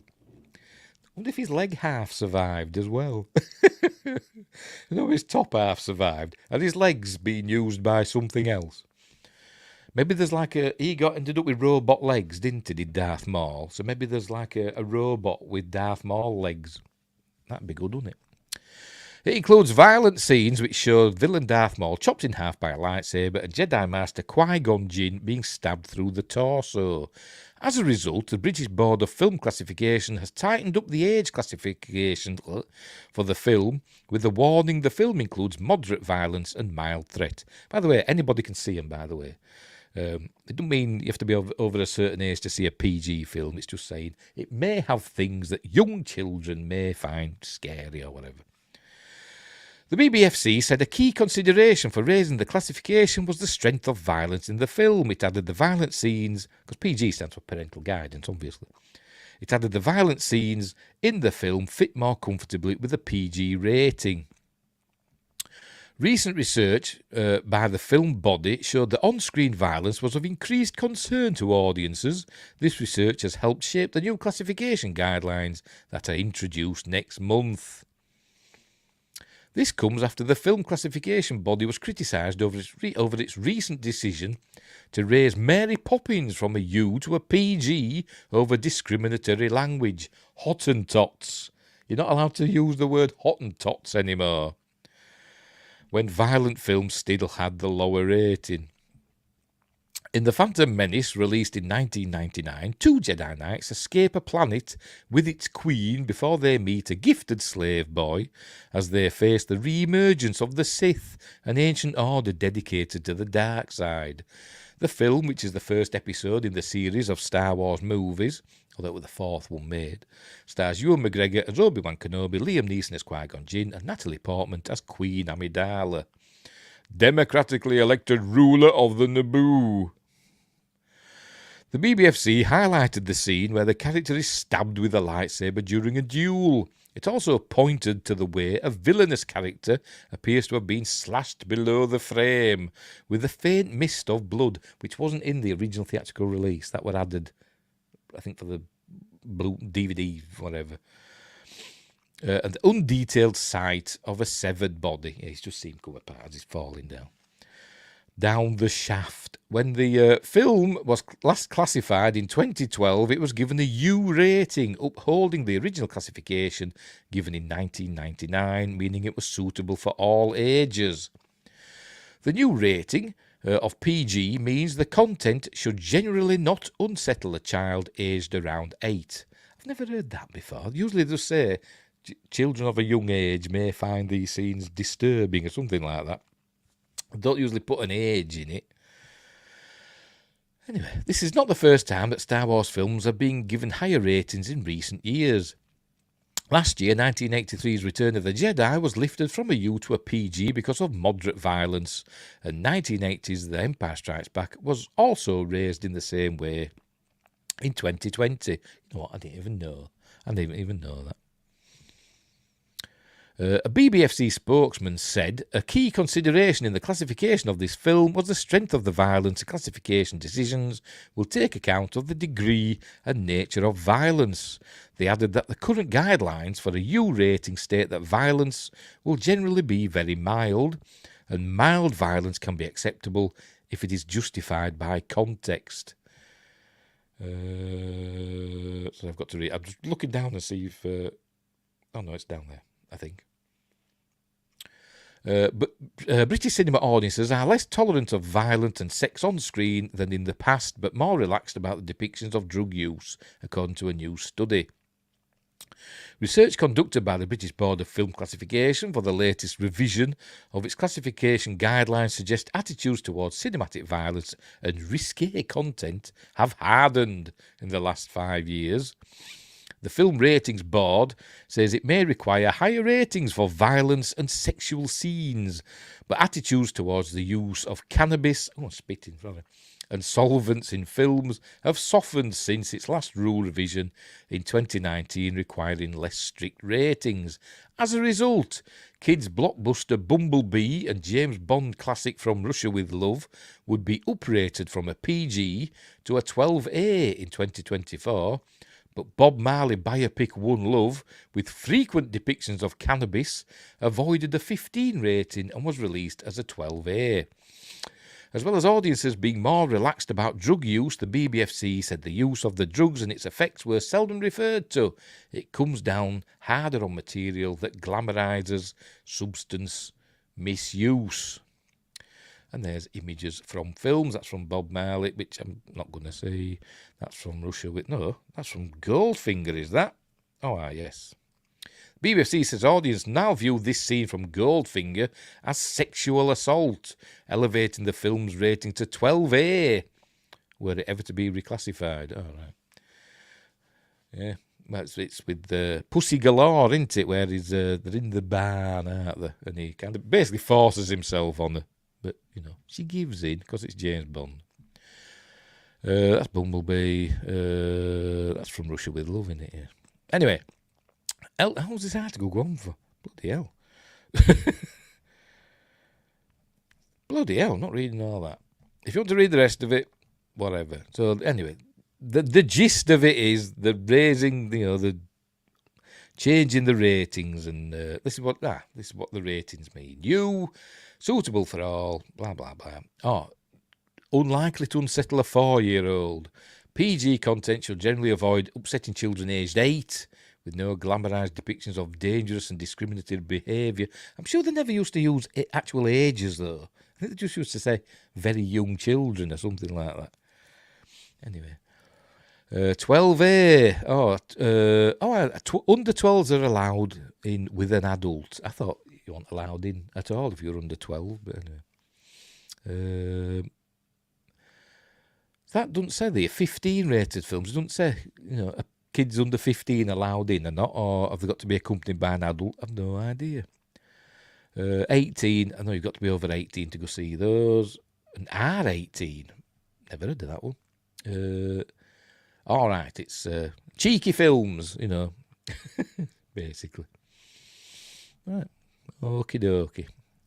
We'll leave that one there. So, anyway, not that it makes any difference. People will still see it, won't they? People will still go see it, maybe. Right, what's next? Star Wars Outlaws. Gaming news. It's from Games Radar by Ian Harris. Hang on. Star Wars Outlaws release date leaks, and you can seemingly play the open world game 3 days early with the Gold or Ultimate editions. An official story trailer goes live later today. Yes, that's out. I've seen it. The game itself looks, the story part of it looks all right. But there's a big ooh-ah, isn't there, about the main character. Basically saying she's ugly. The main character's, and because the model, the face model for the character is gorgeous. But for some reason in the game they've uglied her up. Which seems to happen a lot these days, doesn't it? But anyway. New trailer has confirmed the Star Wars Outlaws release date. You can read all about it here. Right. The Star Wars Outlaws release date has leaked ahead of an official story trailer reveal. As Gamatsu notes, Ubisoft Japan's YouTube placeholder for the upcoming story trailer reveals that the open world game will release on August 30th, just over 4 months from now. By the way, let's make sure we're still going. Make sure we're still going. Yeah.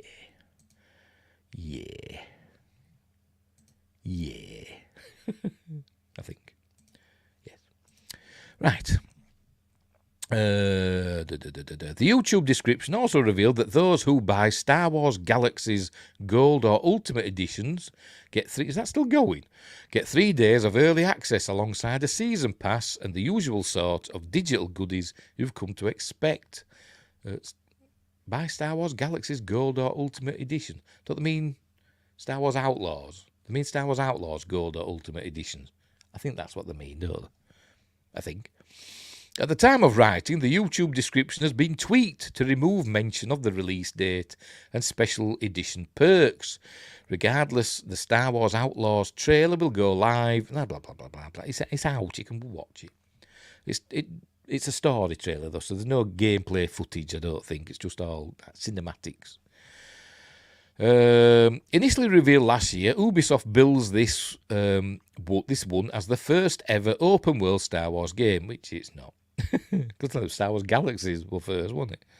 Which is an exciting pitch by itself, set between Star Wars flicks, The Empire Strikes Back and Return of the Jedi. You even see Han in Carbonite, so I don't know how that'll play into the film. You play as K-Vess as you explore the Outer Rim and clash with organised crime, because you see Jabba. Proofreading, yes. Think of the past. Every scoundrel needs a crew, though, and you've got a good one in adorable sidekick Nix and a robot that's already proved a hit among down bad fans. What the hell's down bad? I don't know. To put that mildly. There are plenty more details to come, blah, blah, blah, blah, blah. So there we go. So it's coming out on August 30th, which is quite a way off, to be completely honest. But why is he wearing a coat? He's a droid. Why is he wearing a coat? Is he in disguise? Or is he just cold? I've no idea. Or does he just want to look cool? Don't know. Anyway, so there we go. I hope it's good. It looks interesting, And it's Ubisoft, and they're good at open world games. Assassin's Creed, Far Cry, etc. So hopefully this one will be good as well. I'm losing my voice. Right, and finally, back to the Daily Mail. Claire Elliott this time for the Scottish Daily Mail. Needs a coat to hide kids. Yes, that's sort of what big coats are for, aren't they? To hide young Alderaan princesses. Anyway, may the farce be with you. Train diverted amid passenger concern. Star Wars fan had a firearm. Thing is, I know this chap.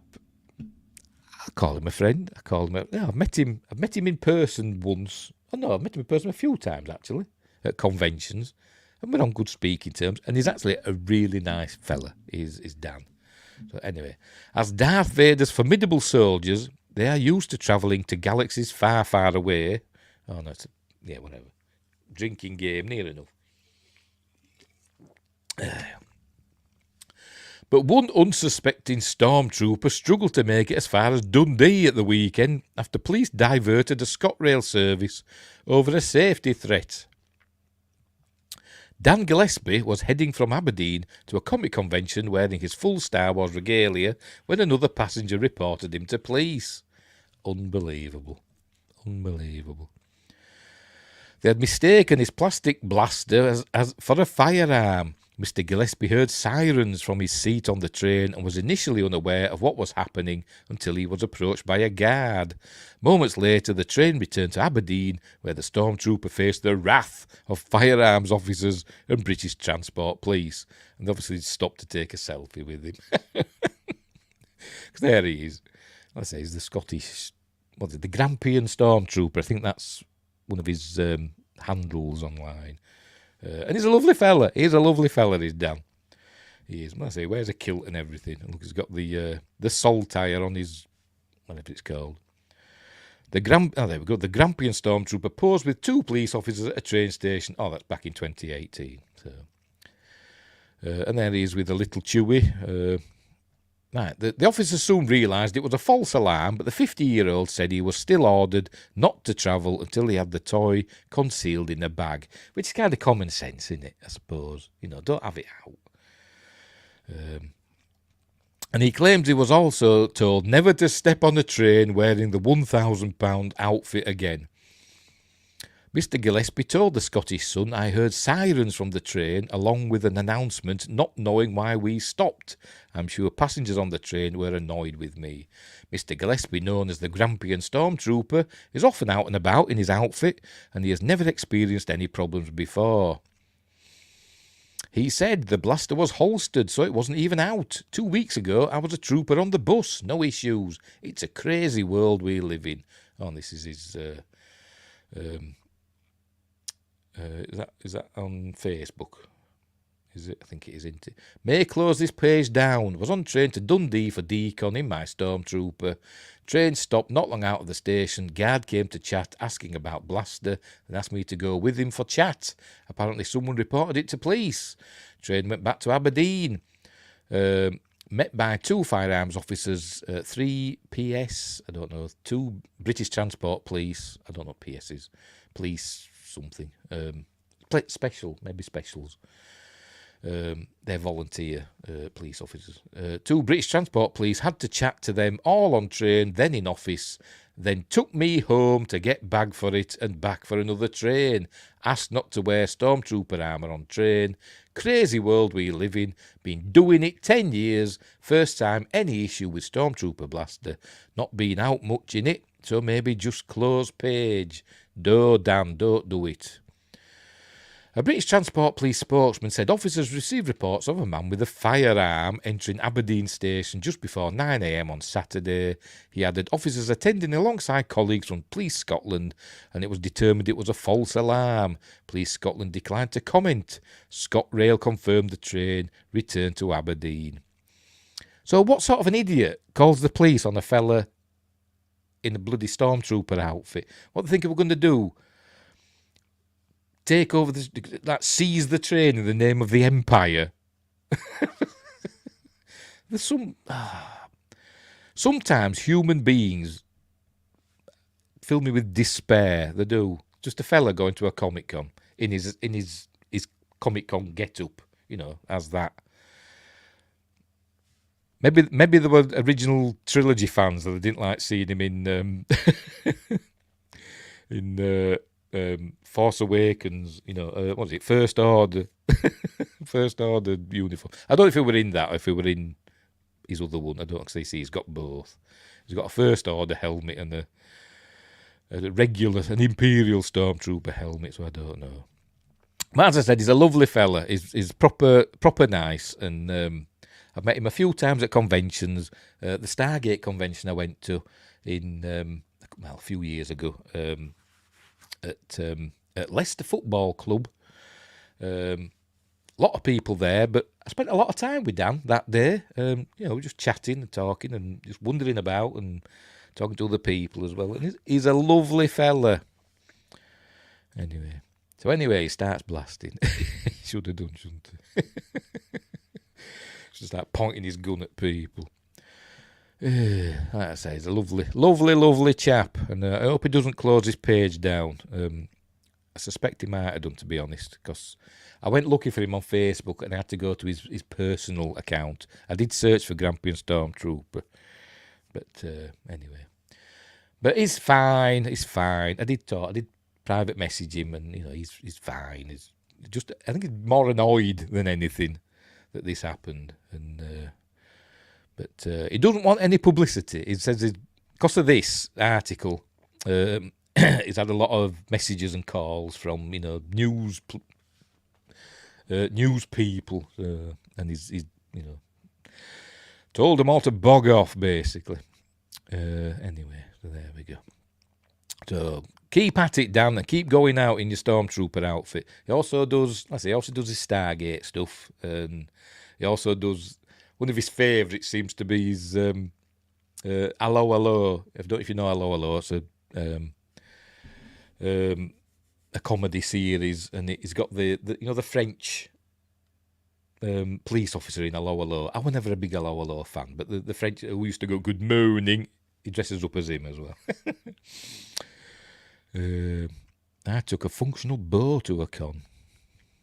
Well, there were days when you could do that, weren't there? And there were the days when you could go with a functional BB gun. I've got a P90 over there, and obviously it still works, but you could go with all the battery in and everything, and even with BBs in it. But not these days. I ended up making a P90 out of foam, so so that I could just show them, look, it's foam at conventions, and I made a.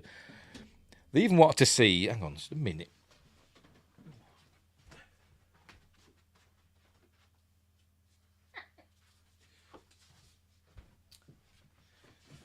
Because sometimes even the foam P90 were problematic, and said it looks too much like a real gun, so I ended up making a ZAT.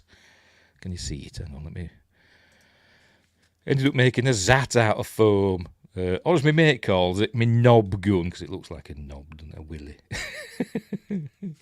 But that's me foam ZAT gun. Not that I go to conventions anymore.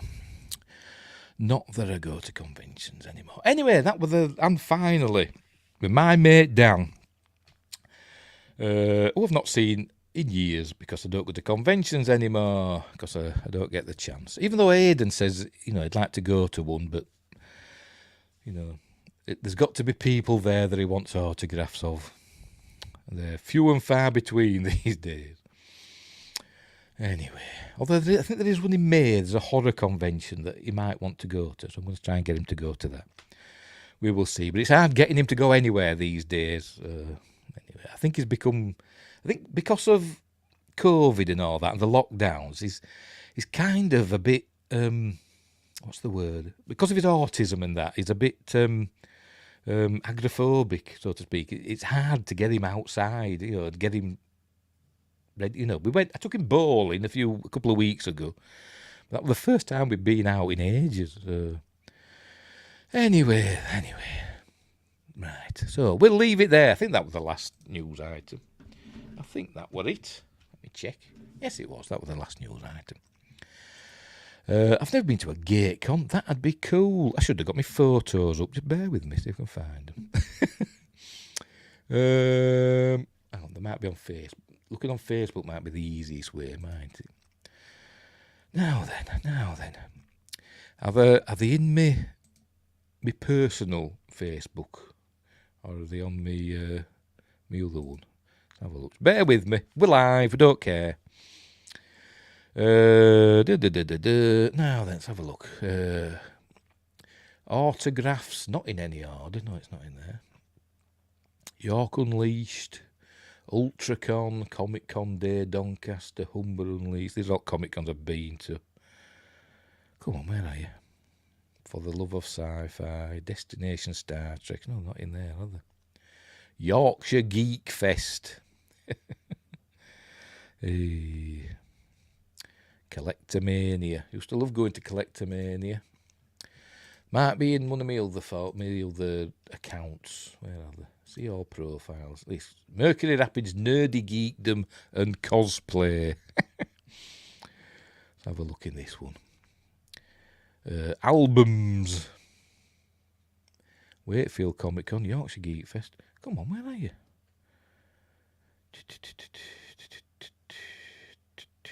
I took loads of photos. Why haven't I got any photos? Why haven't I got a folder for I forgot they called it now. The Stargate convention I went to. No, it's not there either. I'm confused. I'm confused. Right, I'm gonna have to look in the folder then, aren't I? Yeah, just bear with me then while I do this. Talk amongst yourselves. Josh Temple has never been to any con. Used to love going to conventions. Used to get dressed up, usually in Stargate stuff, sometimes in Star Trek. I used to wander around and just, people will take photos of you or take photos with you or stuff like that. Is Yorkshire Geek Fest your con? Yes, it was mine. No, it wasn't. No, it wasn't. There used to be loads of conventions, little conventions around, in towns. Like Huddersfield Comic Con and these are the local towns to me. Wakefield Comic Con and Leeds and Bradford and that's a Yorkshire Geek Fest were in Barnsley, and then there were other Comic Cons. What are they called? There's one like Popcorn Con and Horror Con, which are in Rotherham or Sheffield. All that within like a 20-mile radius, And I think we should have one in my hometown. I think if I had the wherewithal and the gumption and knew how to do this stuff, I'd do one in my town. But anyway, I haven't got the gumption. Now then, where have I put these photos? They must be here somewhere. Where will I put them? I can't remember the name. Kalmar, that's what it was called. Kalmar Comic Con sort of thing. But I don't know where I'll put them. That's not me. It's not bloody. I can't find him in there, will I? Look at him in music folder. Right, let's have a look in here then. Where will they be?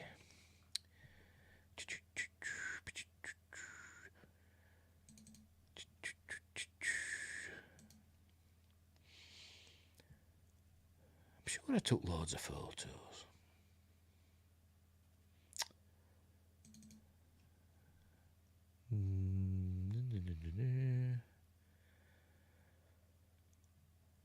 I don't know where I've put them. Just that one. All the other Comic Cons I've been to are there, apart from this one that I bloody want to find. Ah, for Christ's sake. Hey. I wonder if they're in here somewhere. What was that? No, I think that's a trip to the zoo. What's this one? No, this isn't. Is it? No, this is a different one. But it's me and my Stargate clobber, I think. This is Collectomania.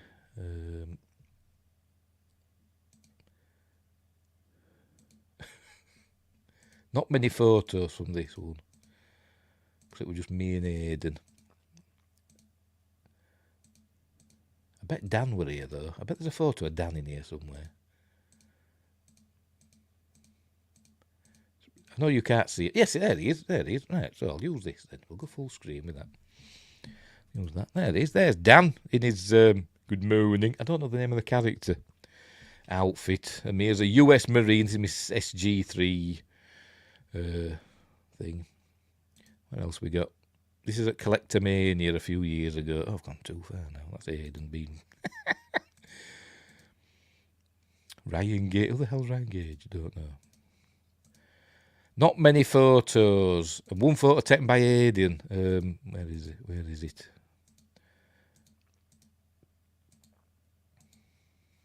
Brandon Routh. Where's it? There we go. Aidan took a photo of me. See, I wasn't worthy. I wasn't worthy to lift the hammer.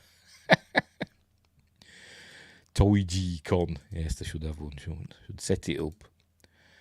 I think he might be famous, but I don't know who he is.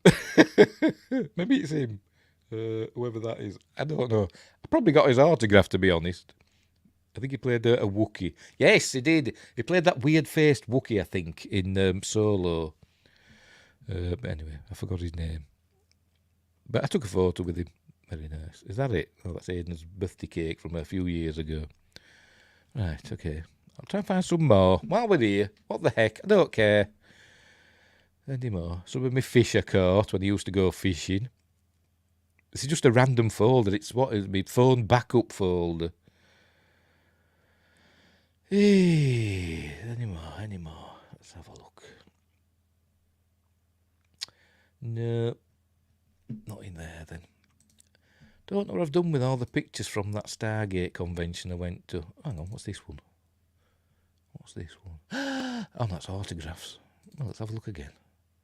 No, it's just the autographs. Oh, poo. I'll show you these. I'll show you these. This is the reason you're getting so many subs. Well, I was waffling on. Right. For Steve, Stargate SG-1, Hostile Ground. That's one of the books I've got that never read. Autographed by the author. Well, one of them, Sally Malcolm. This is just the autographs I got from Kalmar. So him, what's it, Alexis Cruz, Teal'c. I've got his autograph several times. Christopher Judge. Oh, it's not there now. I used to have an autograph of him up there. The late Cliff Simon. Yeah, Cliff Simon as Baal. There he is, Dan Shea. Still haven't seen that photo. Like I said, that I was waiting outside in the queue, and he just came up, went, took a photo, and buggered off. And I've never seen it since. David Blue. What's his name now? I know he's Walter. Gary Thingamabob. And the lovely Tori Higginson, who loved my accent. To Steve, lovely to see you in something. Leicester City. What does that say? Don't know what that says. Thanks. Your love and support. Thanks for your love and support. I've got a thing about Tori Higginson. I love her eyes. I'm sorry. I think she's gorgeous. Oh, that's it. That's the last one. Right. Yes, Gary Jones. That's the fella. Gary Jones, yes. I'm sure I got more autographs than that. Aren't there any more then? Right, so let me have a look in this folder. Extra large icons. What we got? We've got some more convention photos, but they're all in weird order. So we got. Right, so we'll have a look at this one. Oh, that's Christopher Highlander chap. Christopher Lambert, innit? Christophe Lambert, there he is. Well, I think looking more like Stan Lee as he gets older, but there we go. That's that one. I think that's at Collectomania. Who's this one? That's another one from Highlander. Oh, you can't see, can you? There she is. I forgot her name. She was the love interest in Highlander. Brenda.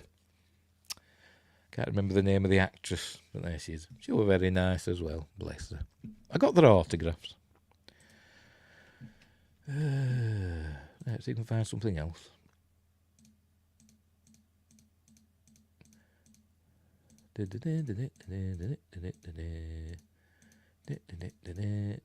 Oh. It's not a very flattering photo. I think this were taken at the Stargate Comic Con. It was a blue screen, obviously. There we go. That's me at Stargate Command. Gut. Oh dear. Unbelievable. Right, anymore. That's me and my mate at one of his first conventions. There we go. Look at state of me.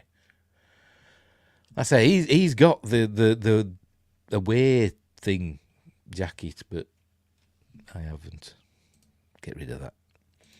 Who is the biggest star or your most favourite to meet? I don't know. I think the biggest star I've met probably is William Shatner, to be honest. I can't say I met him. It was just a photo op. So like, hello, snap, bye, next. Didn't get any time to talk to him. But hey, this one. On my favourite, who's my favourite I've met? To be honest, it's probably oh God, what's the bloody name now? I'm blanking.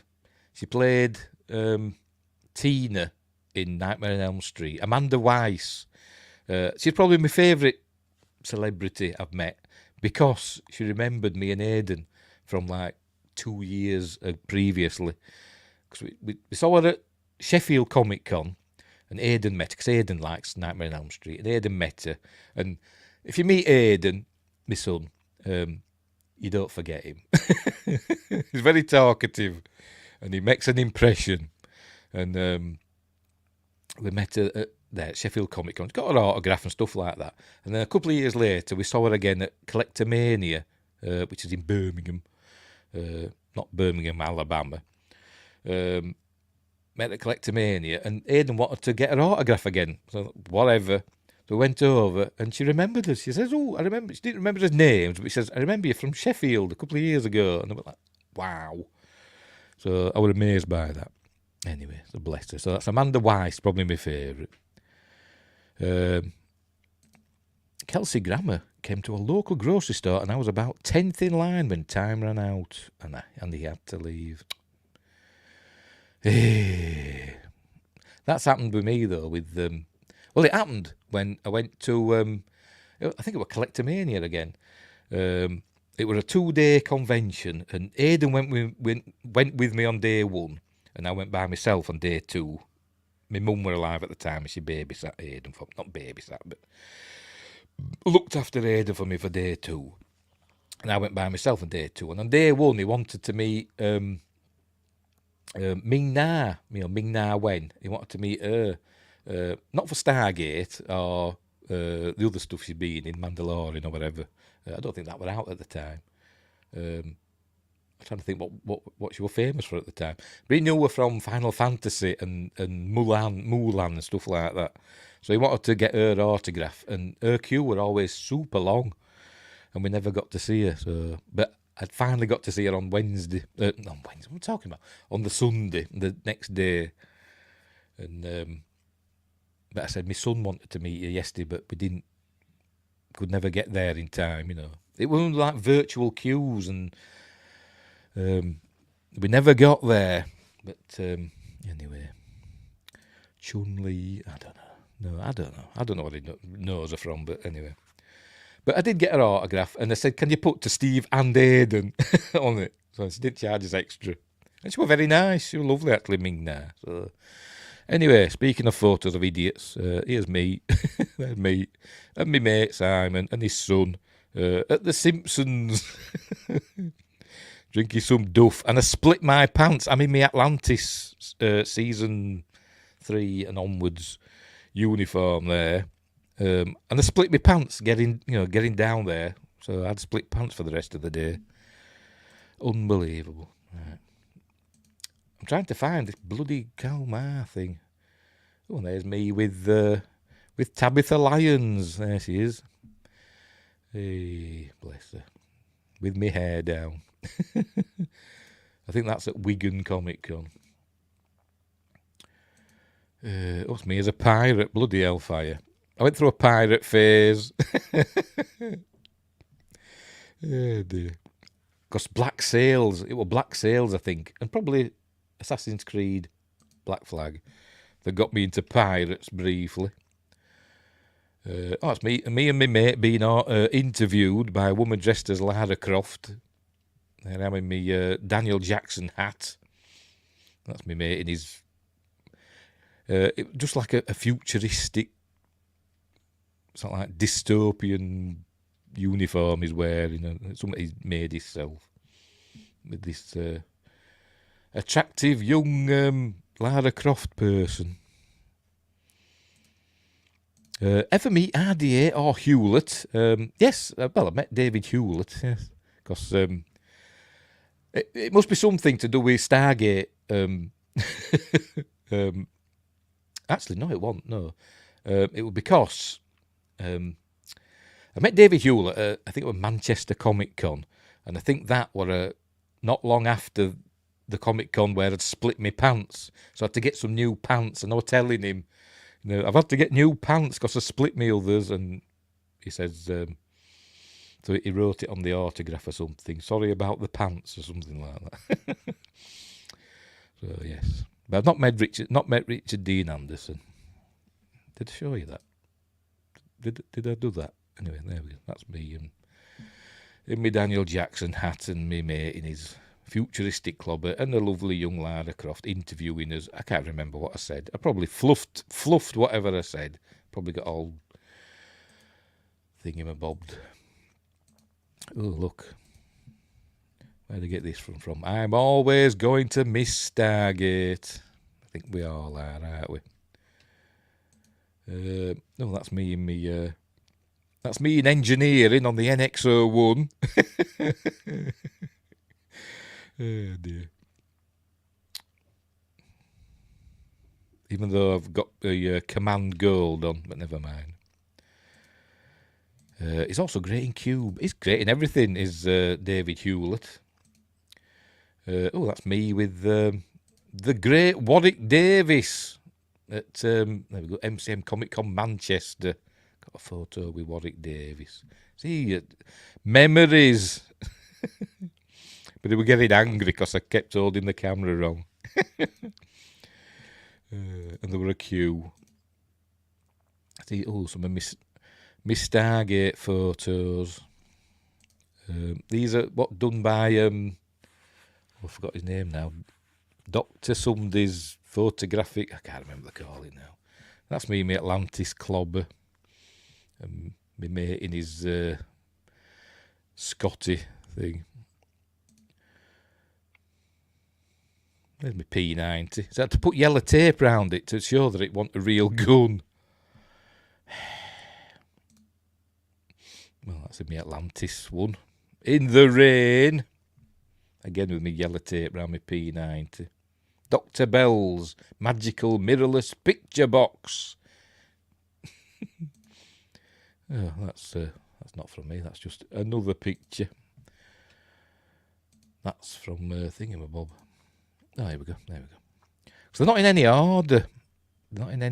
That's me again in... that's in me Scarif. I'm a rebel soldier in me, Scarif thing. Clobber. Do you have a most awkward meeting? All of them.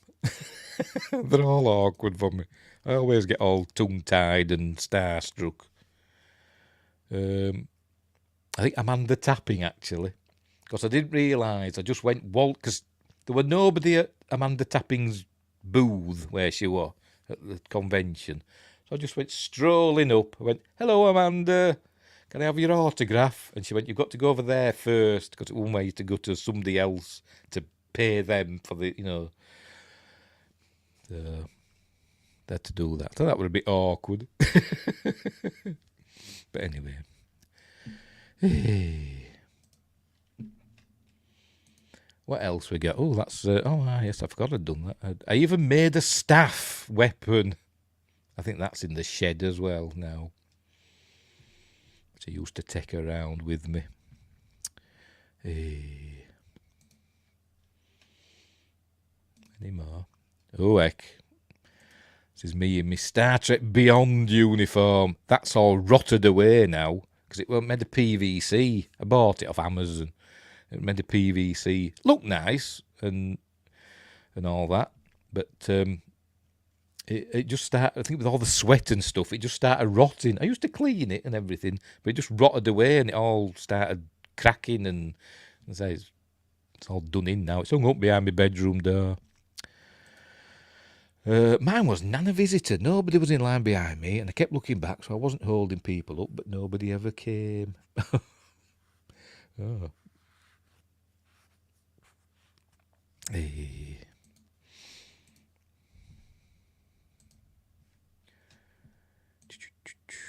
Well, that's me, my SG3 gear. Oh, I made an MP5 out of foam.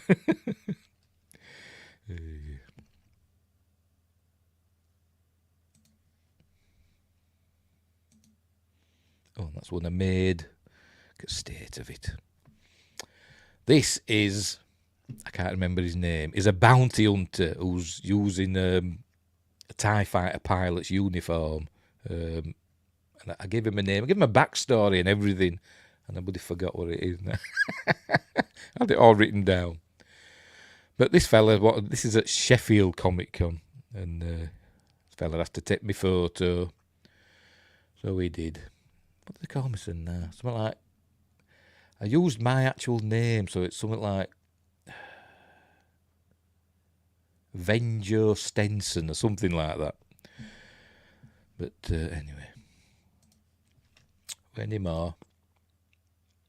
There we go. This is from Humber Unleashed. Golly gosh, what a Comic Con. Good state. Oh dear. I also met J.G. Hertzler at the mall, and he just talked to me about pie for 45 minutes and then signed my stuff for free. Well, win. Because they can be expensive, can autographs, can't they? Oh, cool. Talk about pie. What? As in eating pies, not disgusting stuff. That's me in my Scarif gear again. I've infiltrated the Imperial base. Oh dear. That's something else. That's that. Am I in there somewhere? I can't see. Well, no, because I must have taken that photo, so never mind. Oh, did I? Am I there? Can't see myself. Oh, I am there. Yes, I am there. Hang on.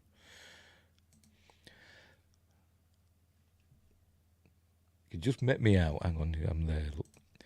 A group photo of cosplayers at some convention. I know where. That's yeah. I'm there. Just met me out there. So just lifted their arm up. Hey. Hey. I walked up, before I said anything, he asked me if apple pie should have a full top or lattice, and it went from there. Is it classed as a pie if it's a lattice, or is it a tart? Don't know. I know tomorrow, I think I'm going to make a meat and a beef, mince and onion pie. That's what I'm doing tomorrow. Anyway, where were we? I'm looking through this folder. Oh, the same photo in black and white. Stylish cosplayers. There I am. There I am. Most of these people, or some of these people that I recognise, are still friends with on Facebook and stuff, and all that jazz. What's next? Oh, there I am again. Don't talk to him about crumb-topped. He's not interested in that. Crumb-topped. That'd be like apple crumble or something like that, wouldn't it? I love apple crumble and custard. There's me in me. I don't know. Is it me? I don't know. Atlantis gear, probably. That's a chap called Paul. I don't know who he is, but he's a zombie. Oh, he's supposed to be. He's been Ed from Shaun of the Dead, isn't he? And that's Paul being Shaun from Shaun of the Dead. There we go. And that's his son. That's his son. I think that's Bertie, his son, who's just started a YouTube page, and I forgot what it's called. Bertie Diggs, something like that. So go subscribe to it. He does all historical stuff, archaeology and stuff like that. I think this is at York Comic Con. I think this could be wrong. Right, what's next? There's UK cosplay community, cosplay co-positivity. I don't know.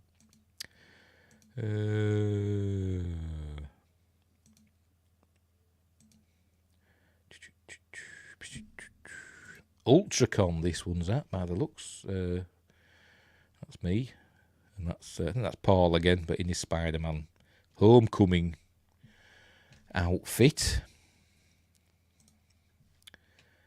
Why am I blanking on a name? This next one, I'm photo bombing, leaning in. I think this is at Ultracon. Look, the bloody thing in the background. Look, AT-AT, cool.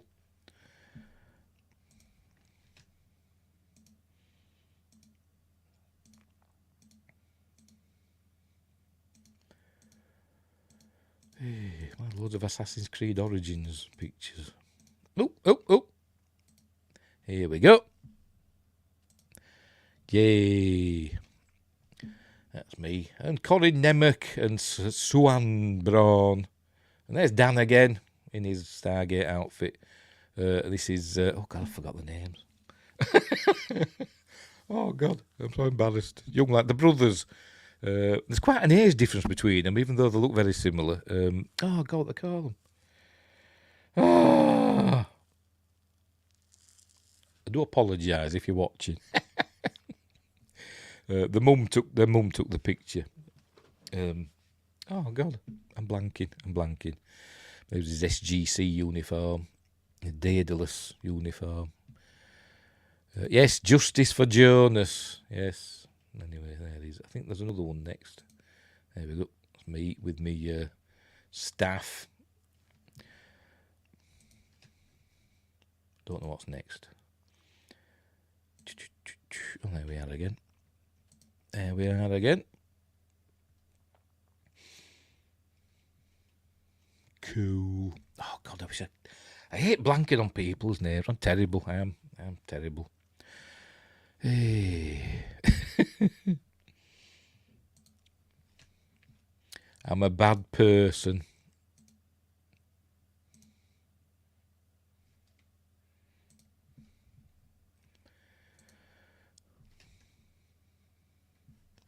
Hey, memories. I'm just reminiscing now. That's all I'm doing. I'm looking for pictures from that bloody Stargate convention. I can't find any, but finding them from other conventions. What's this one? Hang on, are these going to be from it? Maybe not. No, because this is Aidan. This is Aidan with the two brothers whose names I've bloody forgotten. Oh, it's annoying. That's my son, not me. Keeping an eye on him.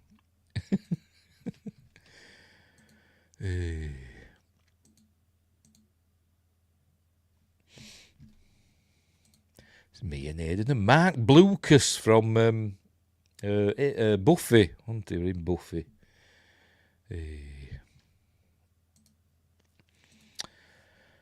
Has that ever been really discussed? Most of the Jonas stuff is just, he was only there for a season to stand in for Daniel, but why didn't they find any role for him? Seems sus. It's sad though, isn't it? I agree, justice for Jonas. He came back for that that episode where the core, wasn't it, where they were drilling to the centre of the planet or whatever, and they were never brought him back. I wonder if there were problems. I don't know, but maybe Michael Shanks didn't like him. I don't know. We've got some more. Another group photo of Stargate people. There's Dan again in his Walking Dead cosplay there. There's them brothers and the mum. Why can't I remember names? Oh, I'm terrible. I'm a terrible person. Anyway, I don't think I'm going to find that from that Stargate convention. I'm finding lots of Stargate. What the hell? I think I just found a thing from a screenshot from Tomb Raider. This is obviously the Tomb Raider Shadow of the Cat. Does anything look familiar in this image? She's found a Stargate. That's from the. Is it Shadow? Not Shadow of the Cat. Shadow of the Tomb Raider. That's what it's called, isn't it? I played it once. It were all right.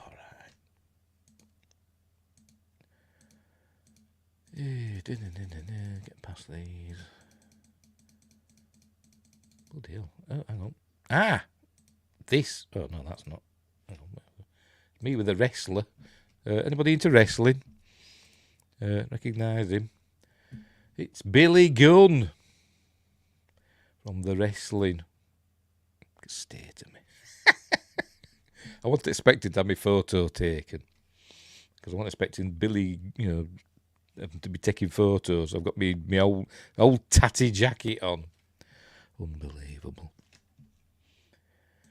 This is at Kalmar. Right, maybe we found the photos then. There's Dan in the background. A lady dressed as Hathor. Shall we risk going to the next one? It could be anything. Yeah, exactly. It could be anything. They're not in any order. It's dead annoying. So that one from Kalmar. So why the next one? What order are they in? And I'm looking at loads of bloody pictures from The Mandalorian now for some weird reason. And stills from a great book that I've got, but that's something else. What the bloody hell?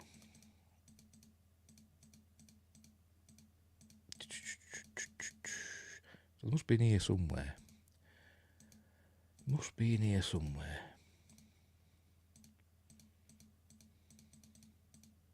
Oh, that's another photo from Dr. Bell's magical mirrorless picture box in my SG3 uniform. That's me foam P90 I made. I think the next photo is of Aidan with Amanda Weiss. There she is. She remembered him. I think this is at Sheffield, and she remembered him. A couple of years later. There's me autograph. My pictures I drew of Carolyn Munro, and I printed them out, and she autographed it for me.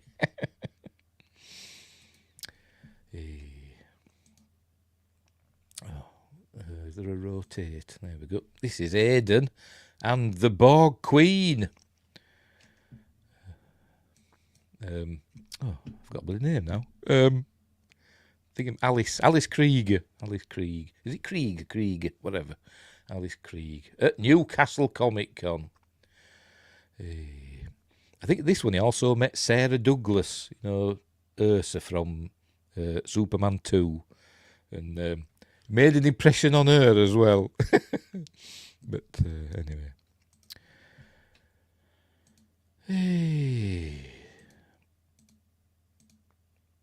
Oh, this is Aidan with can't remember her name. From Nightmare on Elm Street, she played Nancy. Can't remember her name. But he got her autograph as well. At HorrorCon. Oh, there's Michael Shanks signing autographs at Collectomania. I did get his autograph.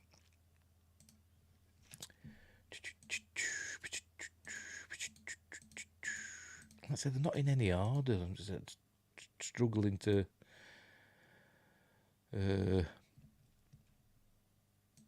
find stuff. Just randomly scattered in the folder. I should sort them out, shouldn't I? Just dig them all out and put them in the thingy. The Geek Asylum. Are they still going on Facebook? I don't know. Time for a con, a convention about conventions, yes. That's Aidan with... is she still going? I forgot her name. Is it Summer Scat? No. Can't remember her name now. She's a wrestler with TNA. Aidan got his autograph of a photo of her. I think he got her autograph as well. He always goes for the women, does Aidan? Some autographs.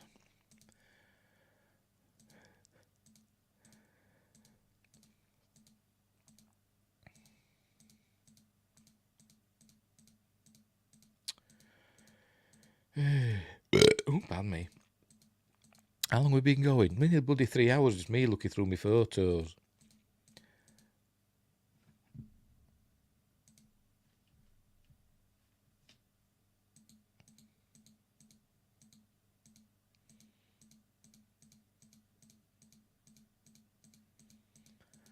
Loads of Star Wars pickies.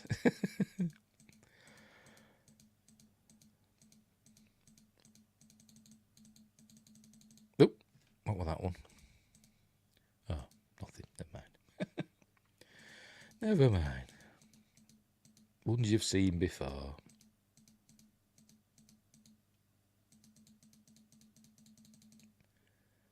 Oh, that's the end, I think. Oh, yes, it is. Oh, so they weren't in that folder after all.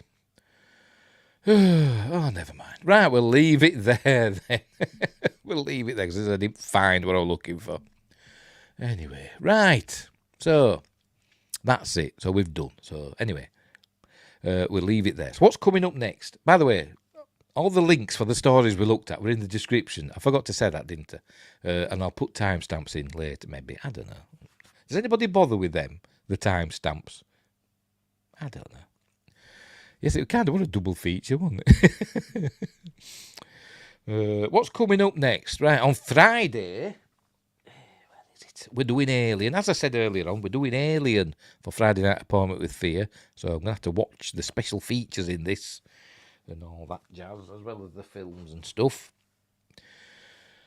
See if I can remember things. So that's coming up. And next Monday's a thingamabob. Magnificent Mondays is Forbidden Planet. Yeah. And I've even set up the week afters as well. But I haven't got I've got it on disc, but I haven't got it out yet. So we'll leave that till next time. Right, so we'll leave it there. So thanks, Win Grace, and thanks, Josh Temple. Did anybody else pop in while I wasn't looking? Don't think they did they?